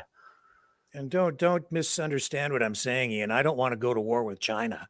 I think that would be a really, really bad idea. That's not what I'm saying at all. I'm just saying we need to be realistic that, nation states are always in a struggle for power against other nation states. And we need to be aware of that. And if we just lay down our defenses and just open everything up, I think that we're just we absolutely will be in trouble, because somebody will come in here and just rule right over us, because we have a lot of what the world wants: resources. Yeah. And it is also, I think, it's the story of Cain and Abel, which I think is basically a story about why envy is a deadly sin. And that's what all of human history was, essentially up until the advent of capitalism. Was just one society raiding a more prosperous society. It was all looting, theft, domination, massacres, genocide, this kind of thing. But like through the innovation of capitalism, we find ways, like you say, to get that rising tide that lifts all boats. We find ways to collaborate. I like, Milton Friedman's discussion on the pencil. If you've ever seen that, where he talks about, like, the lead comes from this place, the wood comes from that place, the rubber comes from that place. All of these people hate each other, and if you put them in the same territory together, they would probably kill each other. But here we have this phenomenal collaboration going on, and it promotes prosperity, which promotes peace. You have a different view on it, though, Ian. You think that we should open source this stuff and make it available to the world and work on it somehow collectively? It's an irrelevant proposition. The world already has it. There's nothing special about AI technology. Nothing special about machine learning. That's being taught in the universities. 22 decades ago when I was there, it was being taught. You could take courses, you could get degrees in it. And in fact, when I was at Carleton, it was interesting because in the lobby of the office building, they had a big kind of like a bulletin board that had glass on it, and pictures of all the graduate students. And I looked at it one day and I thought, okay, I went through there. There were only, out of maybe 50, 60 graduate students, there are only 2 that I could say, well, those are white. The whole place was Chinese or Indian. I mean, a lot of them will have ended up in industry here, making lots of money, and a lot of them went home with the technology. China is probably the dominant country now in terms of supercomputers. As you pointed out, They're the dominant country in terms of AI development. And part of it is culture. We have a lazy culture, and they don't. So all we have to do is just keep on going. We're killing ourselves here. Well, I don't know if I would go so far as to say that we have a lazy culture. I think we have more like a demoralized culture. See Yuri Bezmenov on that one, where he talks about active measures, or is it cultural subversion? I'm kind of ideological subversion. Thank you. Right. Ideological subversion. Right. First stage of ideological subversion is demoralization of the young, when they go in there into the schools and give them all these kind of communist nudges to make them hate their society, and basically turn them against their society. And he said, he gave that interview in 1984, and he said that that had already started. They already completed the first stage of active measures, which was the demoralization of the young. And that those people graduated in the 60s, and we're now in our institutions actively working to turn them against us. And so the sexual revolution. Yeah, that's a perfect example, as was the case with first wave feminism. Third wave, I think, was the one where it really went kind of culturally Marxist. First wave would have been more like just Marie needed the Wollstonecraft, first. like just needed the first. They knew it was. These are recurring social trends as well that I think are also part of the whole cycle of history. And but with third wave feminism, it definitely went culturally Marxist at that point. And the Vietnam War was another really good example of the kind of demoralization where instead of believing in the society enough to go to war essentially with the Chinese Communist Party in a proxy war in Vietnam, as say the silent generation did in Korea, for example. What happened in Vietnam is, the phenomenon of fragging became rather prominent, where they murdered over 800 of their own officers in their sleep by tossing their fragmentation grenades into their bunks. The Viet Cong actually had orders not to engage first, because the Americans were engaged in these seek and evade missions, where officers, once they identified that the enemy was present, they would actually evade them instead of engage them, for fear of being murdered by their subordinates. And then there was the massacre of My Lai that went that lost the popular support for the war. And after that, so that would be the same generation now that has been active in our institutions, working in our institutions, that would have filled the white collar class, like the additional white collar jobs that came with essentially the last high following the Second World War, which is really where all of our technology comes from. It came from the Second World War, and it hasn't fundamentally changed since then. The only thing that's really changed is the manufacturing process has gotten a lot better, so the components are smaller and the networks are bigger, but the technology itself hasn't fundamentally changed. That would have been the same, the boomer generation that filled the additional white collar jobs created during that period in the wake of the Second World War, that graduated in the 60s and is now running our institutions today. It seems like we're already at the fourth stage of active measures. This is the stuff that's being normalized at this point. So when it comes to like the difference between us and the Chinese, it's that by and large, the Chinese have been teaching their people in school to believe in their society, that their society is the best one, and we haven't been doing that for a number of years, at least since after the Second World War. All you ever really hear about the West is all this evil colonialist colonizers, blah blah blah, this kind of thing, and that's all Russian propaganda that started back in the 50s, and they've been using it quite extensively in Africa, for example, to exacerbate these grievances over colonialization. But the fact of the matter is, all the best places for humans to live in the world are former European colonies. And we really do have all the best values. It has everything to do with our values, but we've been teaching people for decades now that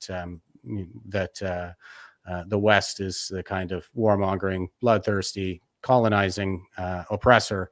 And it's all viewed through that Marxist lens. That's what it is. The American Empire.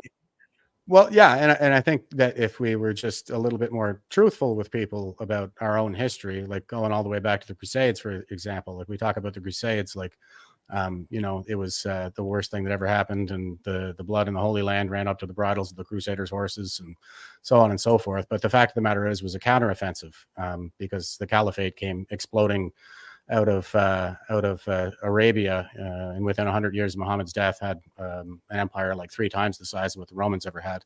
And it took the West 200 years roughly to mount a counteroffensive to liberate the Holy Land from the oppression that Christians and Jews were suffering under the Muslim Caliphate. And so, but the thing is that nowadays we start the history with the counteroffensive, and we say, look at all this killing that the West did. But we never really tell people like how the fighting started to begin with, like in India, for example. India was a former British colony, and you know what? It's a hell of a great country over there in Egypt, in Southwest Asia. It's probably the best one of all its neighbors, and they don't tell you, the story about how the fighting started. I can remember reading the account of this lieutenant colonel who was leading a campaign in India, and what they were doing, they used to have a practice over there called seti, where when a man died, they would throw his wife, his widow, onto the funeral pyre with him so that she wouldn't become a burden on the society. And they were preparing the funeral pyre, and the lieutenant colonel asked, what are you guys doing? And when they explained the practice to him, he said, that's barbaric. And they said, well, it is our custom. And the lieutenant colonel said, well, where I come from, we hang men who kill women. So you guys build your funeral pyre, I'll have my carpenters build the gallows, and let us all participate in our own customs. So there were always campaigns of liberation, and that's not to say that they didn't get messy and that there weren't, like, we're humans, for crying out loud, we're messy creatures. India was a huge mess before. It was always a big mess. And I just want to throw like one more point on that. Like, we always say like how evil our past is, but it's like if you look at the Aztec civilization, for example, where they were slaughtering thousands of people a day in the name of their religion, and it was like something that was evil. and now you have like people like Neil Young saying he wrote the song "Cortez is a Killer." It's like, okay there, bud, whatever you say. Yeah. Cortez and 500 conquistadors took on the entire Aztec empire. No, that's not what happened. It was all of the surrounding tribes sided with the conquistadors because they were sick and tired of being butchered and eaten by the Aztecs. So I like that. That's an important point, Jeff. It's the 2 really takeaways that I would get from the conversation we've had. One is your point about the cyclical nature of everything. Nature in its entirety is cyclical, and our nature is cyclical, and our behavior is cyclical, and our society is cyclical. And the people who actually recognize that and study it from a cyclical point of view have a much better way of understanding where we are and where we're going. So cyclicality, which is difficult for linear thinkers to grasp. And the second is causality. And that is everything we think, we always think in terms of, well, this started here. But no, because it had precursors. And the precursors had precursors. So any starting point you pick is arbitrary. And there's always a previous one that you can go back to.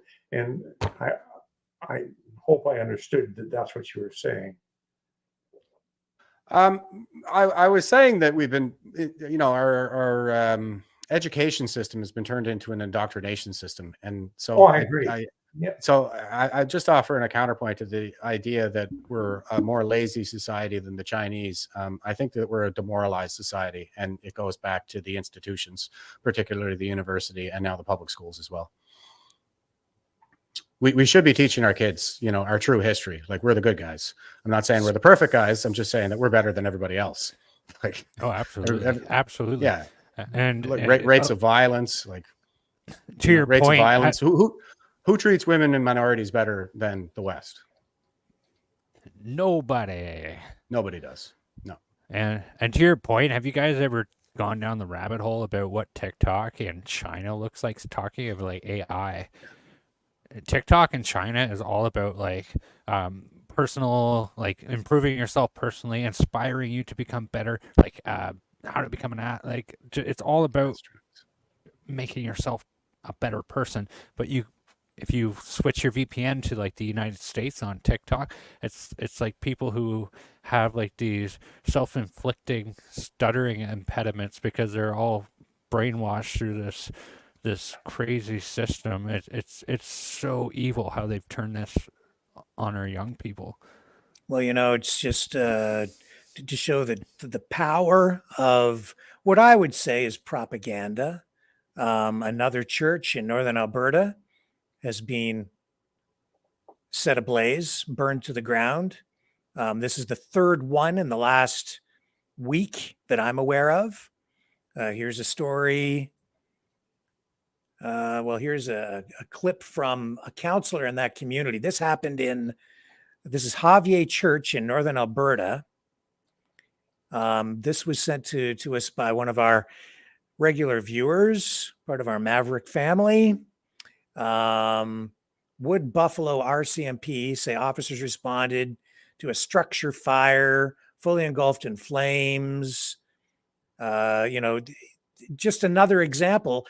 This, in my estimation, is the result of a constant campaign to erode confidence, trust, faith in religion, our churches, Western society.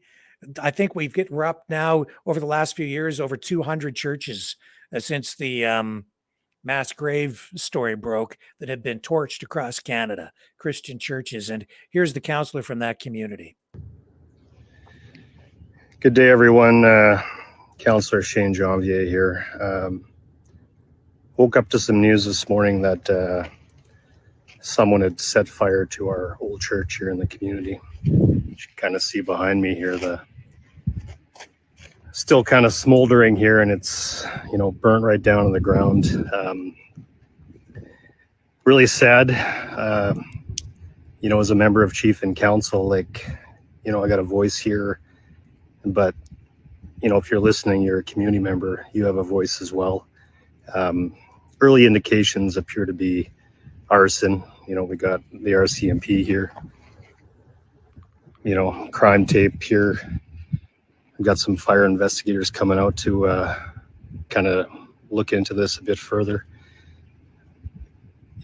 As a community, we got to stand together here. The significance of this old church here in the community, lots of celebration here at this church over the years.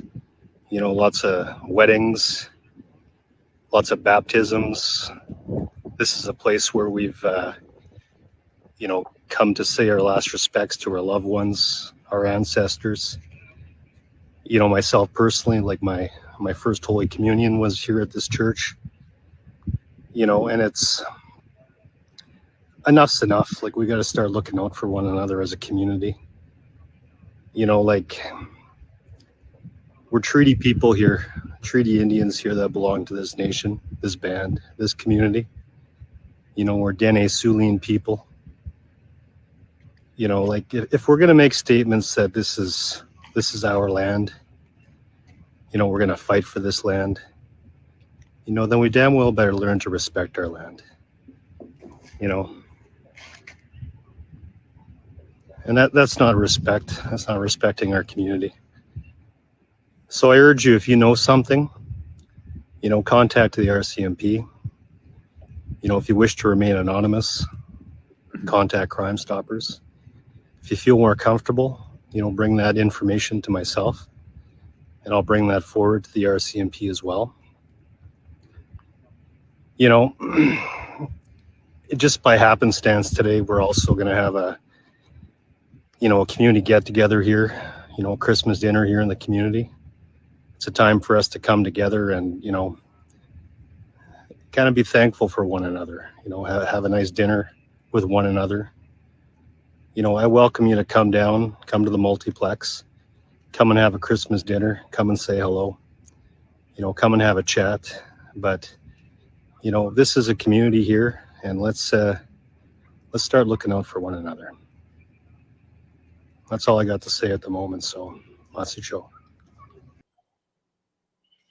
And I would say that's the result of many, many years of anti-colonial rhetoric. Yeah, I would agree. And I would just reiterate that a lot of this anti-colonial rhetoric traces its roots to Russian propaganda, going all the way back to the 50s, and it's part of the psyop. It's it's an anti-Western psyop. Elfhebender culture was the motto of the Frankfurt School in Germany. It all kind of goes back to Germany, and Elfhebender culture is in destroy their culture.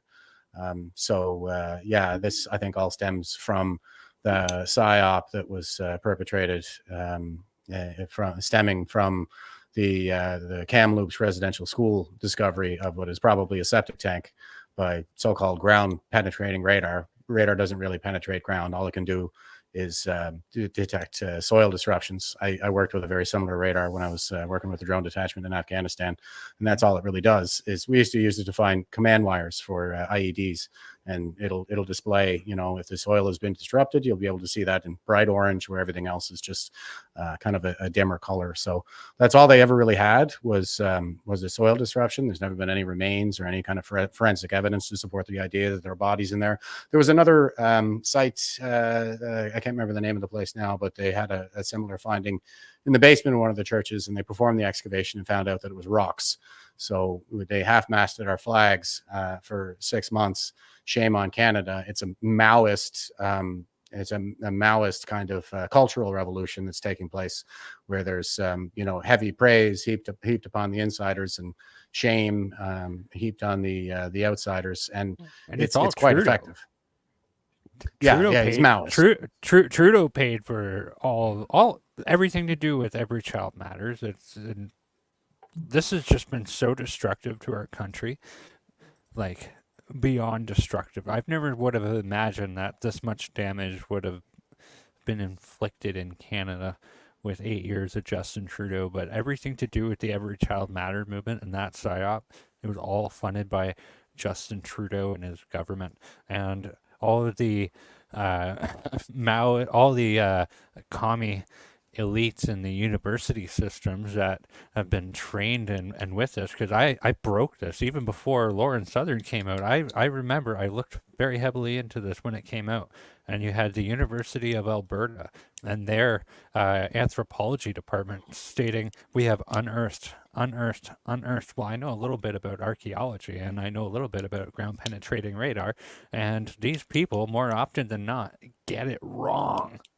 Geophys is not an exact science. It can tell you where to dig, but it's not always right.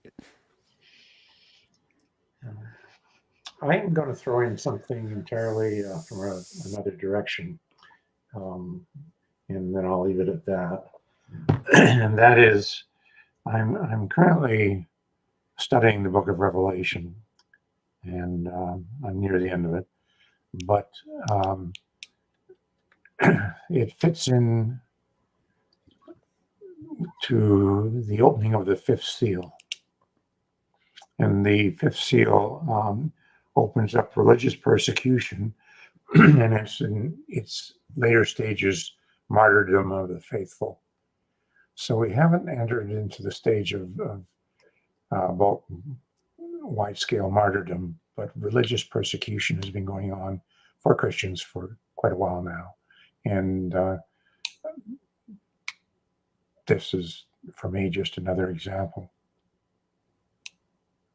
Yeah, I would throw in that I think that Revelations is something like I know it's Revelation. I got to get it right, but is something like the Orwell of its day, where somebody, I guess presumably Matthew, is a very careful observer of human nature and social trends, and they had a kind of style of writing that tended to use a lot of metaphor and like, but what we're seeing is these same social trends recur. And, you know, I might as well just say it, but it's a fourth turning. That's what it's called. The crisis era through which we're now living is called a fourth turning, in accordance with Strauss-Howe generational theory. So Neil Howe is a demographer and economist who published a book in 1991 with Bill Strauss, who's a master of literature. And they went over human history, basically, and market trends in particular, and determined that these crisis eras recur at 4 generational intervals. And so, like, you know, we see a lot of the same patterns. That's why people look into the Bible right now and they can see we tend to write more about the crisis eras than we do. We tend to write more about the hard times than we do about the good times. And they're supposed to serve as warnings to us.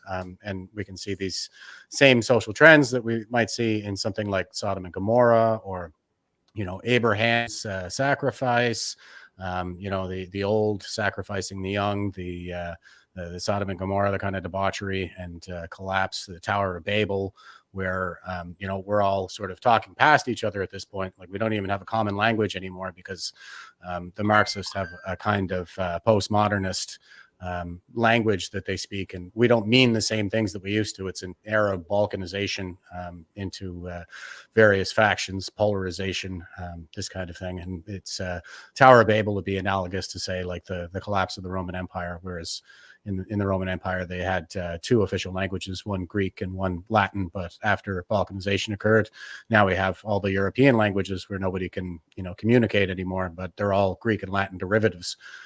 So this is the cycle, essentially. It's called Strauss-Howe generational theory. So that's why you see a lot of those same patterns in the biblical stories. So this is about largely information warfare. And just to turn it kind of back to the AI thing, we've seen the impact that propaganda, information warfare can have here at home. We've gone through decades of this kind of attack, I would say, and we're seeing AI used now in the Middle East, for instance, in the Israel-Hamas war, to create information warfare campaigns, propaganda with unprecedented effectiveness. And these are some examples here. These are actually some bad examples. This is from DW, where they're showing some of the stuff that really made the rounds in a substantial way, and they're helping people kind of identify what some of the AI fakes look like. But I just kind of wanted to draw your attention to this, because I'm absolutely seeing so much of this stuff online that I am at a point where I cannot really tell sometimes what's real, what isn't, between the stuff generated using just the technology that has traditionally been available to us, combined with AI stuff, actors in some cases that are being used to just make propaganda videos. I've absolutely seen dolls being carried that are obviously plastic dolls in some staged videos that I did not run, but I've also been fooled on a couple of occasions with old recycled footage from conflicts in other wars that they've presented on X as though it's from the Middle East. I've been fooled with that stuff. And we're seeing even people like Ben Shapiro have been fooled with fake stuff. This is another fake image and created entirely with AI. This one here, the AI wasn't very good, maybe, because there are too many arms, too many fingers and toes on the feet and the hands. This is far too clean to be real, and I'm seeing images like this. I saw images like this out of Lahaina as well, after the wildfires that took place down there, that a lot of people just believe they're real. So it's highly effective. This obviously to me is fake. It's just, you look at that, it's just far too clean. It just smacks of being fake. But that being said, it gets better and better every day. There are actual videos created with this. What are your thoughts on this with regard to the impact it's having on our perception, like of what these wars are? It's being used to generate sympathy for both sides. Both sides, I think, are engaging in this kind of activity and this information warfare. I think, honestly, Hamas in this case seems to have more support, more help, and they're doing a better job of creating material to generate support for their side. They have social media influencers, a whole team of them out there as well that I think are doing a much more effective job. But I'm just interested in your take on this, especially from you, Jeff, because I think your area of expertise will give us real insight into this. Well, yeah, it is a challenge, obviously, with AI coming on the scene. But like you said, you can spot the fakes, at least for now. And the AI does tend to be pretty crappy when it comes to generating hands and feet. It always seems to get like the number of digits wrong for some reason. So we have that going for us. But this I think fits in really well with what we were discussing previously about the anti-Western psyop that is being prosecuted right now. And you know, Christianity is a Western phenomenon for all intents and purposes, and so that's why we see the churches burning, they're turning our own people against us. And for all intents and purposes, Israel is a Western power in the Middle East. And you know, I think it's very telling that the Chinese Communist Party removed Israel from its maps, for example. I think that they're tickled pink that people in the West aren't able to come to sensible conclusions, which is what Yuri Bezmenov said would be the outcome of active measures. And so, what I see. I think there's a very deliberate attempt to deceive coming from Hamas in particular, and not really so much from Israel. I think there's been some misinformation around, say, the 40 beheaded babies. But if you trace the roots of that story, it goes back to a journalist. It wasn't like the IDF put that out there. And then Joe Biden got out there and lied about it, because that's what Joe Biden does, is, you know, he makes his living lying. It's again, the whole colonizer narrative. You see that there, the oppressor narrative, invaders, colonizers, yada yada. And they want to start the history at 1948, when in fact there's all kinds of relevant history that goes back centuries on that particular topic of Zionism in particular. Like, Zionism has been around since the late 19th century, with the first Aliyah taking place, the Aliyah, the migration, especially from Russia to back to the Holy Land, because there were so many goddamn pogroms against the Jewish people. And so they felt that there was a need for them to kind of gather in one place for the sake of safety. And there was the first Aliyah, in the late 19th century, and the second Aliyah in the early 20th century. And the migration continued back there. And the land, by and large, was purchased from landlords in Beirut who didn't give a hoot about the land itself. And what was once, a bustling city in the old world in Jerusalem, with aquifers and architecture and the like, it essentially fallen to ruin, and green pastures were turned to desert by the camels and the nomadic tribes. And they didn't really invest in the land. They were nomads, and Palestinian was essentially synonymous with vagabond around the time, and they never had an independent state. That's another thing that's out there. I mean, it was Judea initially. It was Sumerian Judea, and in the Jewish rebellions of like 152, the Romans crushed the Jewish kingdom and renamed the land Palestine in order to break the Jewish connection to the land. So again, I'm just sort of reiterating that there's a lot of history that's being cut off, and everybody wants to start it at 1948 when settlements were being destroyed and things like that. But then they don't tell you like why the settlements were destroyed. They don't tell you that those were reprisal operations because the people living in those areas wouldn't stop killing Jews. And another, I guess, good compare and contrast to draw would be the expulsion of the Rohingya from Myanmar in 2015. I mean, that was a Muslim population in Myanmar that, after repeat attacks against police stations in particular, they were expelled, and it did create a refugee crisis and the like.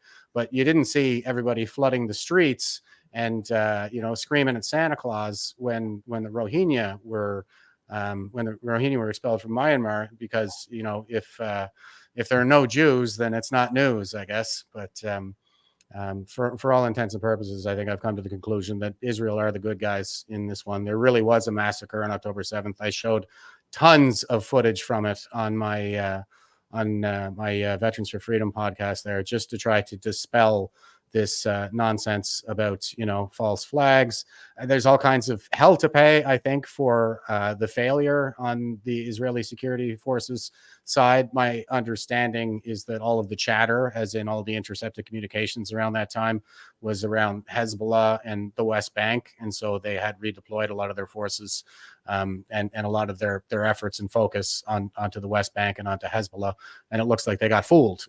And how they were so wildly successful, I mean, there were multiple factors. There's probably terror tunnels that they used to get in under the fence, and the paragliders are something like a new phenomenon that were never really deployed on that scale. And people have this perception of the Iron Dome like it's literally an Iron Dome, but it's only 90% effective. So if you fire 100 rockets at once, then 10 of them are going to get through, and they just overwhelm the system. And the paragliders, the system, it's a radar system at the end of the day. And I was a radar technician for half of my career in the military. And I can tell you, like, air defense radar is an incredibly complex beast. And, it's only so effective. And it's designed to pick up fast moving targets. So something like, because radar will, by default, pick up everything. It'll pick up bird flocks, it'll pick up weather, all kinds of stuff that gets in the way of what you're trying to see. And what they're trying to see is missiles and rockets and mortar shells. So, it would be tuned to pick up those fast moving targets and to eliminate the slow moving targets as clutter. So it wouldn't have seen, paragliders coming over the fence. But yeah, I mean, a lot of this kind of stuff has just been spun beyond the reach of all rational discourse at this point. And I think it's sort of capitalizing on the success, the earlier propaganda successes of our communist adversaries on the West. And it's as they say in jihadi circles, there's a proverb from around the Middle East there that says, after Saturday comes Sunday, as in after we get done with the Jews, we go for the Christians. So I think that, if Israel falls, then the West is next. What a interesting amount of hypocrisy, like, around the whole Israeli thing, especially like, from the river to the sea, Palestine will be free, get rid of the colonizers. Well, the Palestine was literally named by the Romans, as you had pointed out. And it's like, so the colonizers gave them the region a name, and it's so messy. But Rick is absolutely right about their propaganda capabilities. That I recently got rid of YouTube Premium, and in doing so, I get all the ads and commercials and stuff. Well, Hamas is paying for advertisement with Google, and they have a substantial amount of advertisement showing damage and destruction and being like, oh, all the poor little children are hurt. Give us money, give us money. This is allowed on Google. Yeah. Like, we all remember the apocalypse from, like, what was that, 2010, and now this is what it kind of leads to. This is absolute insanity. Mm-hmm. Hamas has fucked around. Now they're finding out, and they don't like it. Yeah, and it's a kind of cry-bully tactic. I mean, and that is, you see the same trends again. It's like they want to start the history with the counter-terrorist operations into Gaza, and they talk about proportionality and things like this, and it just confuses the whole issue. Like, war is not supposed to be proportional. It's supposed to be overwhelming and get it done with, quickly. And what would be proportional? Like, did they rape and behead the exact number of Gazan women for example. Well, no, I think it's a counter-terrorist operation. People are calling it a genocide. I haven't seen that. I haven't seen any indications of that. I think there have been some missteps by the IDF because, like I say, they're just humans and they're messy. And in a couple of spots, I could see some IDF soldiers as individuals losing their cool in some pretty intense situations. Like, it's a really intense situation. It's really hard to tell. War is messy. Like it always has been messy, and it always will be messy. I think one of the things you like to point out is how they wanted to do like a Christmas Day truce in World War II, and Canadian troops shot them. It's like that. right. That's the type of stuff that happens in war. My favorite thing about this whole Israeli thing, though, is the exposure it is giving to the far left wackazoids that are deep embedded into our society. The what is it? The Kohl's bookstore company, Indigo. They have a downtown store in Toronto. Well, a bunch of these people had went to that store and they smeared red paint all over it and did all kinds of damage. Well, Toronto police got involved, and what they had found is that people who were involved in this operation were people who are key leaders in the QP or QP. What's it called there? The union, the Public Service Union. Public Employees. Yeah, so QP was behind it. All kinds of like prestigious university workers, people who hold like high levels of authority with universities, things that we already knew were infiltrated by like these communists, and they're all behind it, and they're all for Palestine. They love it, but this is showing their ugly face in such a way that I would have never have imagined would it be possible. Yeah, it's hard to tell where QP ends and Antifa begins at this point. And that's I think a good inference that you've made there, where you're talking about the high level people that are involved. And I'll just throw back to my earlier comment that it was like Yuri Bezmenov pretty much explicitly said that it was the boomer generation who were demoralized in the schools in the wake of World War II. And as you can see, like they said they were openly communist in college, and as I mentioned, massacre, My Lai, fragging, the sabotage of the Vietnam War, which was a perfectly just war. It had all the legal and moral justifications as the Korean War, and it really came down to a question of whether you'd rather see our fellow humans living under the conditions of North Korea or South Korea. But they wouldn't take up the cause. They wouldn't carry that torch that was passed to them at that time. And now they're running our institutions, and this is what happens in a fourth turning: is it's when the witch hunts come back. The boomer generation follows the generational archetype of the prophet, as in those who found our religion. So Muhammad would have been a prophet. And when they reach peak institutional power in their early elderhoods, that's when they reign in the new theocracy. And if you just go back and you look at like the biblical stories, every time you see that elder prophet with a long gray beard, it's hard times for the rest of us. And it's the same for Star Wars, or for, say, Odin and Thor. It's the elder prophet and the young hero. The millennials follow the generational archetype of the hero, which is the same generational archetype as the GIs in World War II. And as Neil Howe said in The Fourth Turning Is Here, that was just released in July, it's really coming down to a question now of whether the millennials will follow anyone, because that's kind of what the hero does. Is he's servile, civic minded.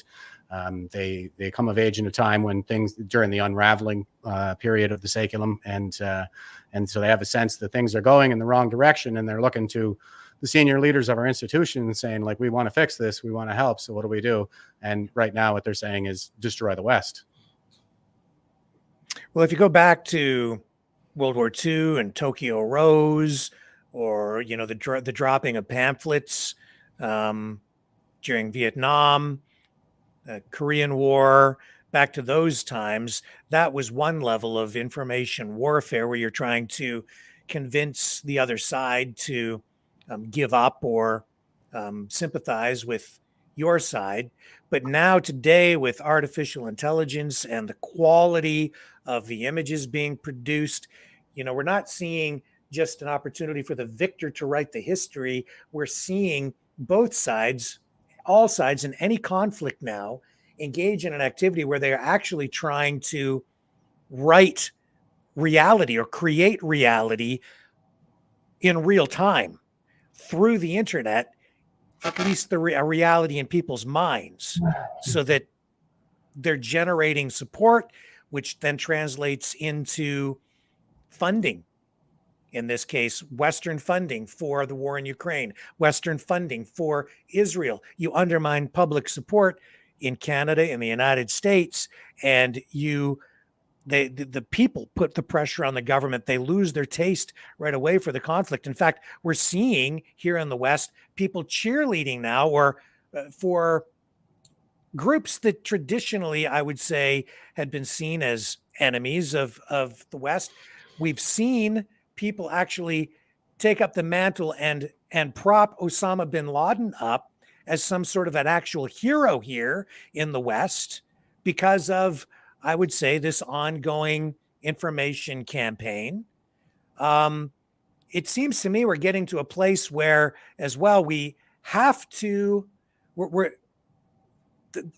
we don't know what truth is anymore. It's becoming incredibly difficult to the point where it's going to force us to be more selective as people become more savvy to this, more selective in where we get the information from. And some system might have to be set up where we have verification of authenticity of video, authenticity of images. I'm not sure, but Brendan, when we started this podcast, this live stream during the convoy, that's why we did it. Because the mainstream media was just outright lying about so much surrounding the pandemic and the COVID measures. We knew that the mainstream media would be lying about the convoy. So it was our intention, I'm sure you recall, to just put up as many live streams as we could so that people could have a real visual reference in real time without any edited video to keep all sides honest, is what we said, right? And now we're at a point with what's coming out of these other wars where it's the same kind of thing, but now we're being bombarded with fake, and some real stuff and a mix of stuff.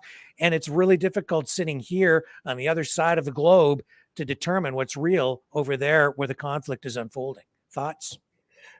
Rick, I've contributed my 2 cents worth on AI.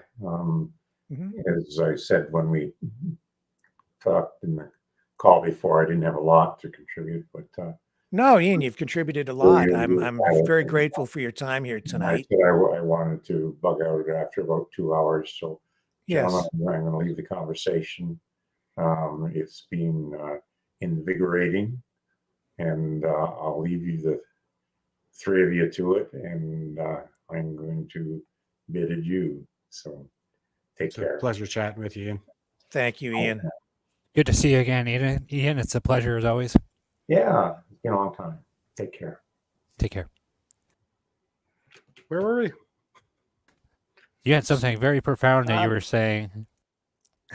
I think, what I would say is, geez, thank goodness for Elon Musk and his acquisition of Twitter, now X. And I found the community notes to be a very powerful tool in a lot of this. When I see some things now, people will send me things, and this goes, this was the Maui fires, or the fires in Nova Scotia and stuff like this. And I can remember, there was stuff being circulated about this helicopter that was pouring some kind of an accelerant down and starting fires. And I was like, yeah, I'm going to give it a few days and we'll see what the community notes say. And then sure enough, it came back like, yeah, this is actually footage from such and such a year. It's a fire break that they're making here. This is how they stop the fire from moving past this point. It's a controlled burn and blah, blah, blah. So I found that to be very helpful.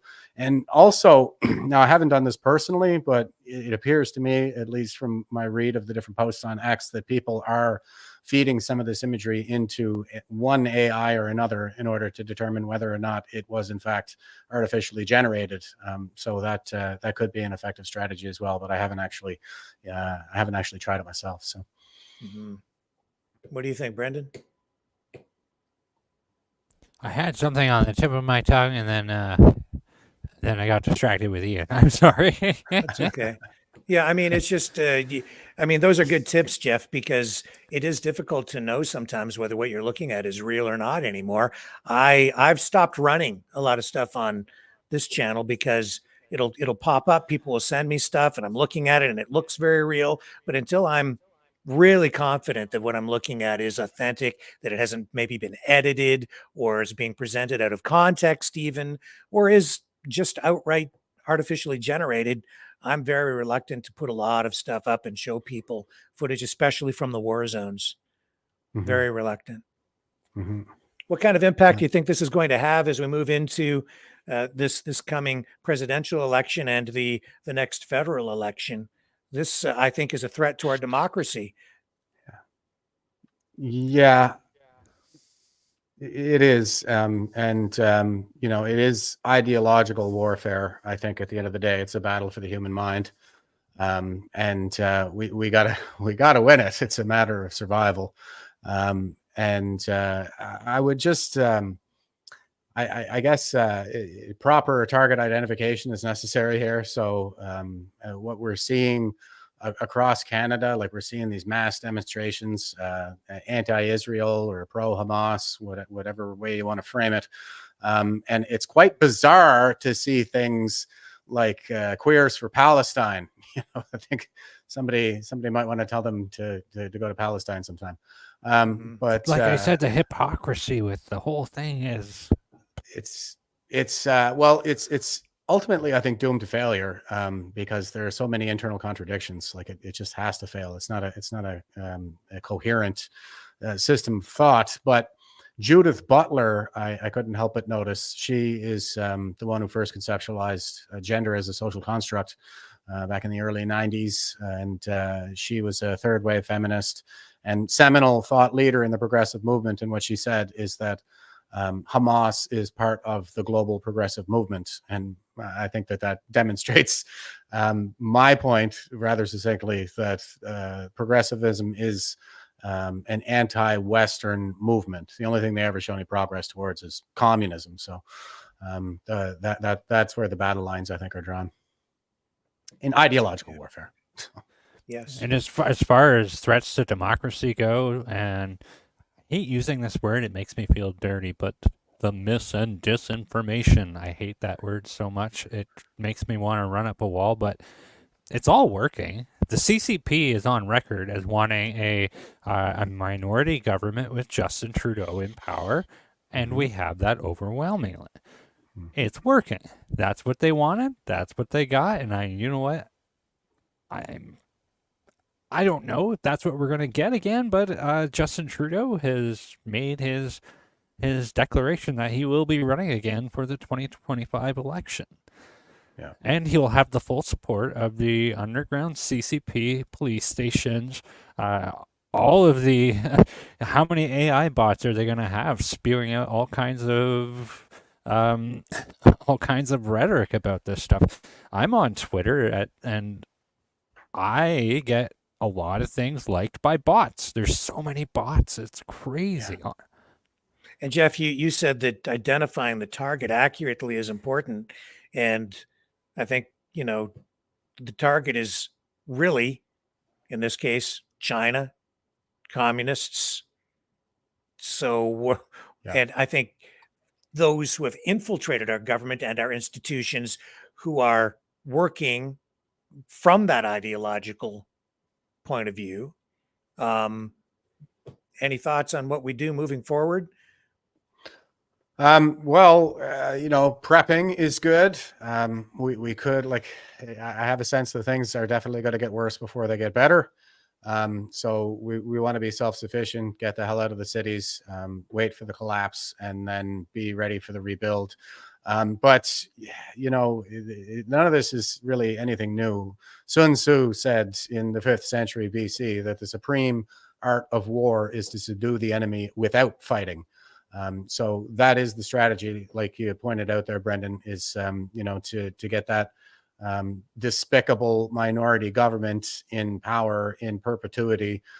Because they like minority governments because it keeps us at each other's throats, and we'll be so busy fighting each other and no longer working together that will collapse economically, and then we'll be so desperate that they can be our saviors, and we'll have to accept whatever solution they tend to impose on us. So, I think that it's going to be a pretty sticky situation. But the thing, I think that there's basically what it comes down to is we got to get back to our roots as Western Civ.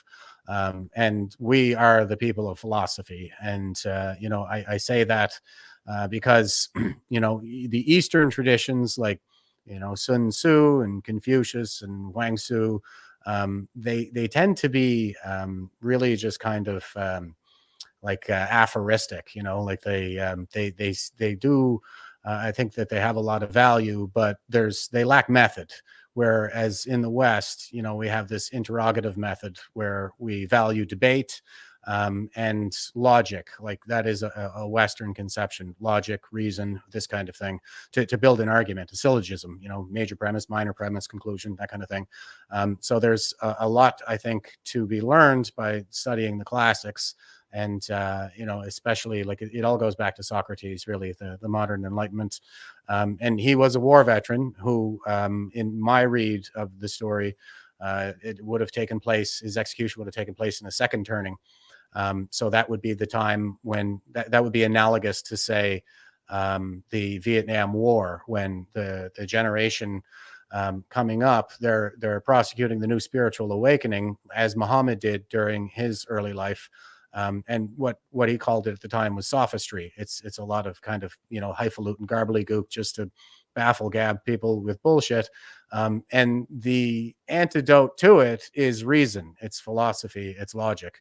And so what I would advise, I think, our citizens to do is to kind of go back to those roots, Aristotle in particular, with the laws of thought, and just memorize like 10 logical fallacies, something like that, some 10 common logical fallacies, and you'll be amazed at how effective it is in debate. I mean, this is just kind of what I did throughout the course of my late career in the military, in the boardrooms at National Defense Headquarters and whatnot. Like it's such a useful tool. You can really see where the arguments fall apart. And, if you just slap something on somebody like this is the ignoratio elenchi logical fallacy, beside the point, this is the point that we're discussing right now. And this is what, say, Chrystia Freeland does all of the time, is she commits the ignoratio elenchi fallacy. We saw with, she was being interviewed by Vashi there, and Vashi was raising a point about the quality of life for Canadians and how Canadians are struggling and people are living in the streets. And her answer is always, we have a AAA credit rating. So she's asking a question about the quality of life for Canadians and how displeased Canadians are with their economic performance. And the answer is, well, our creditors are very happy with us, so we're doing good. So she's making a point. It's a valid point, but it does not address the central issue. So cancel your Disney Plus subscription, you'll be fine. Yeah, exactly. I don't think Disney was very happy with her about that. No, that kind of backfired. Yeah. So in the face of this artificial intelligence or AGI revolution that we're facing, I guess the takeaway from this tonight is, don't run away from it.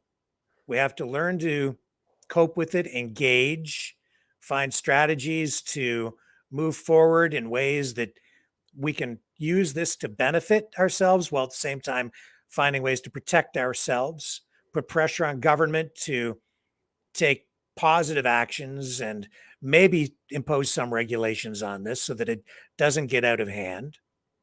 And the answer to this new technology really comes down to common sense, philosophy.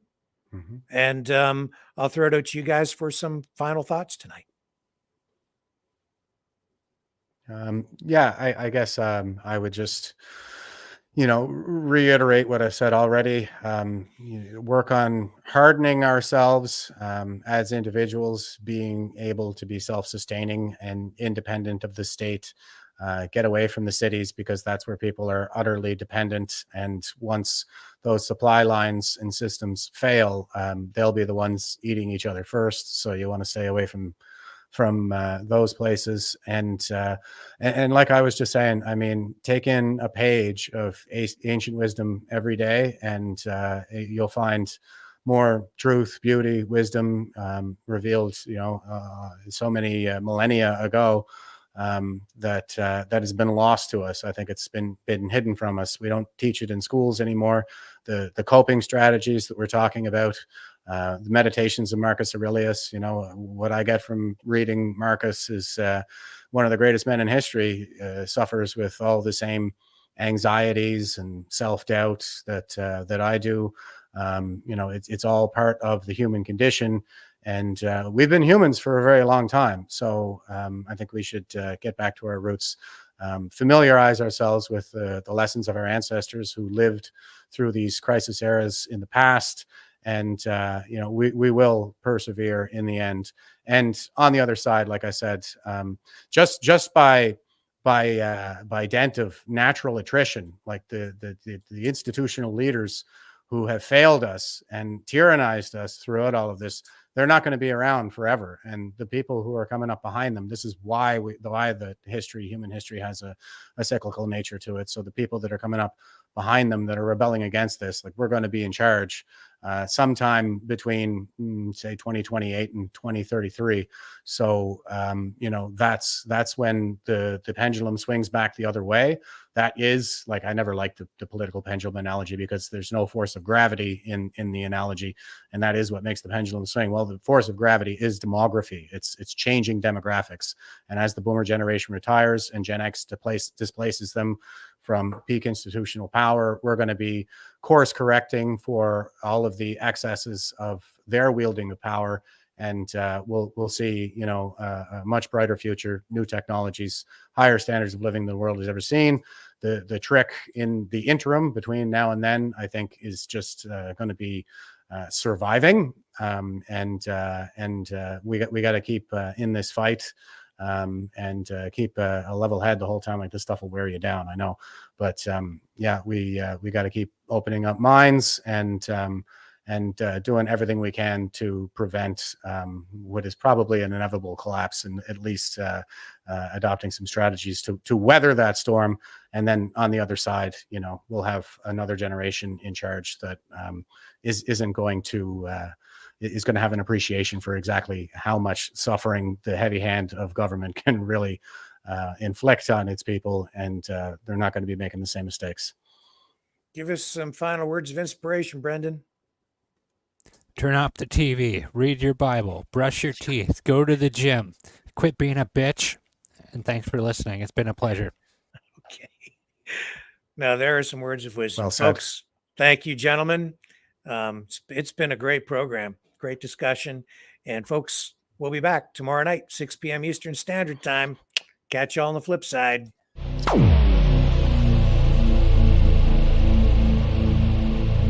This has been a Maverick Multimedia production.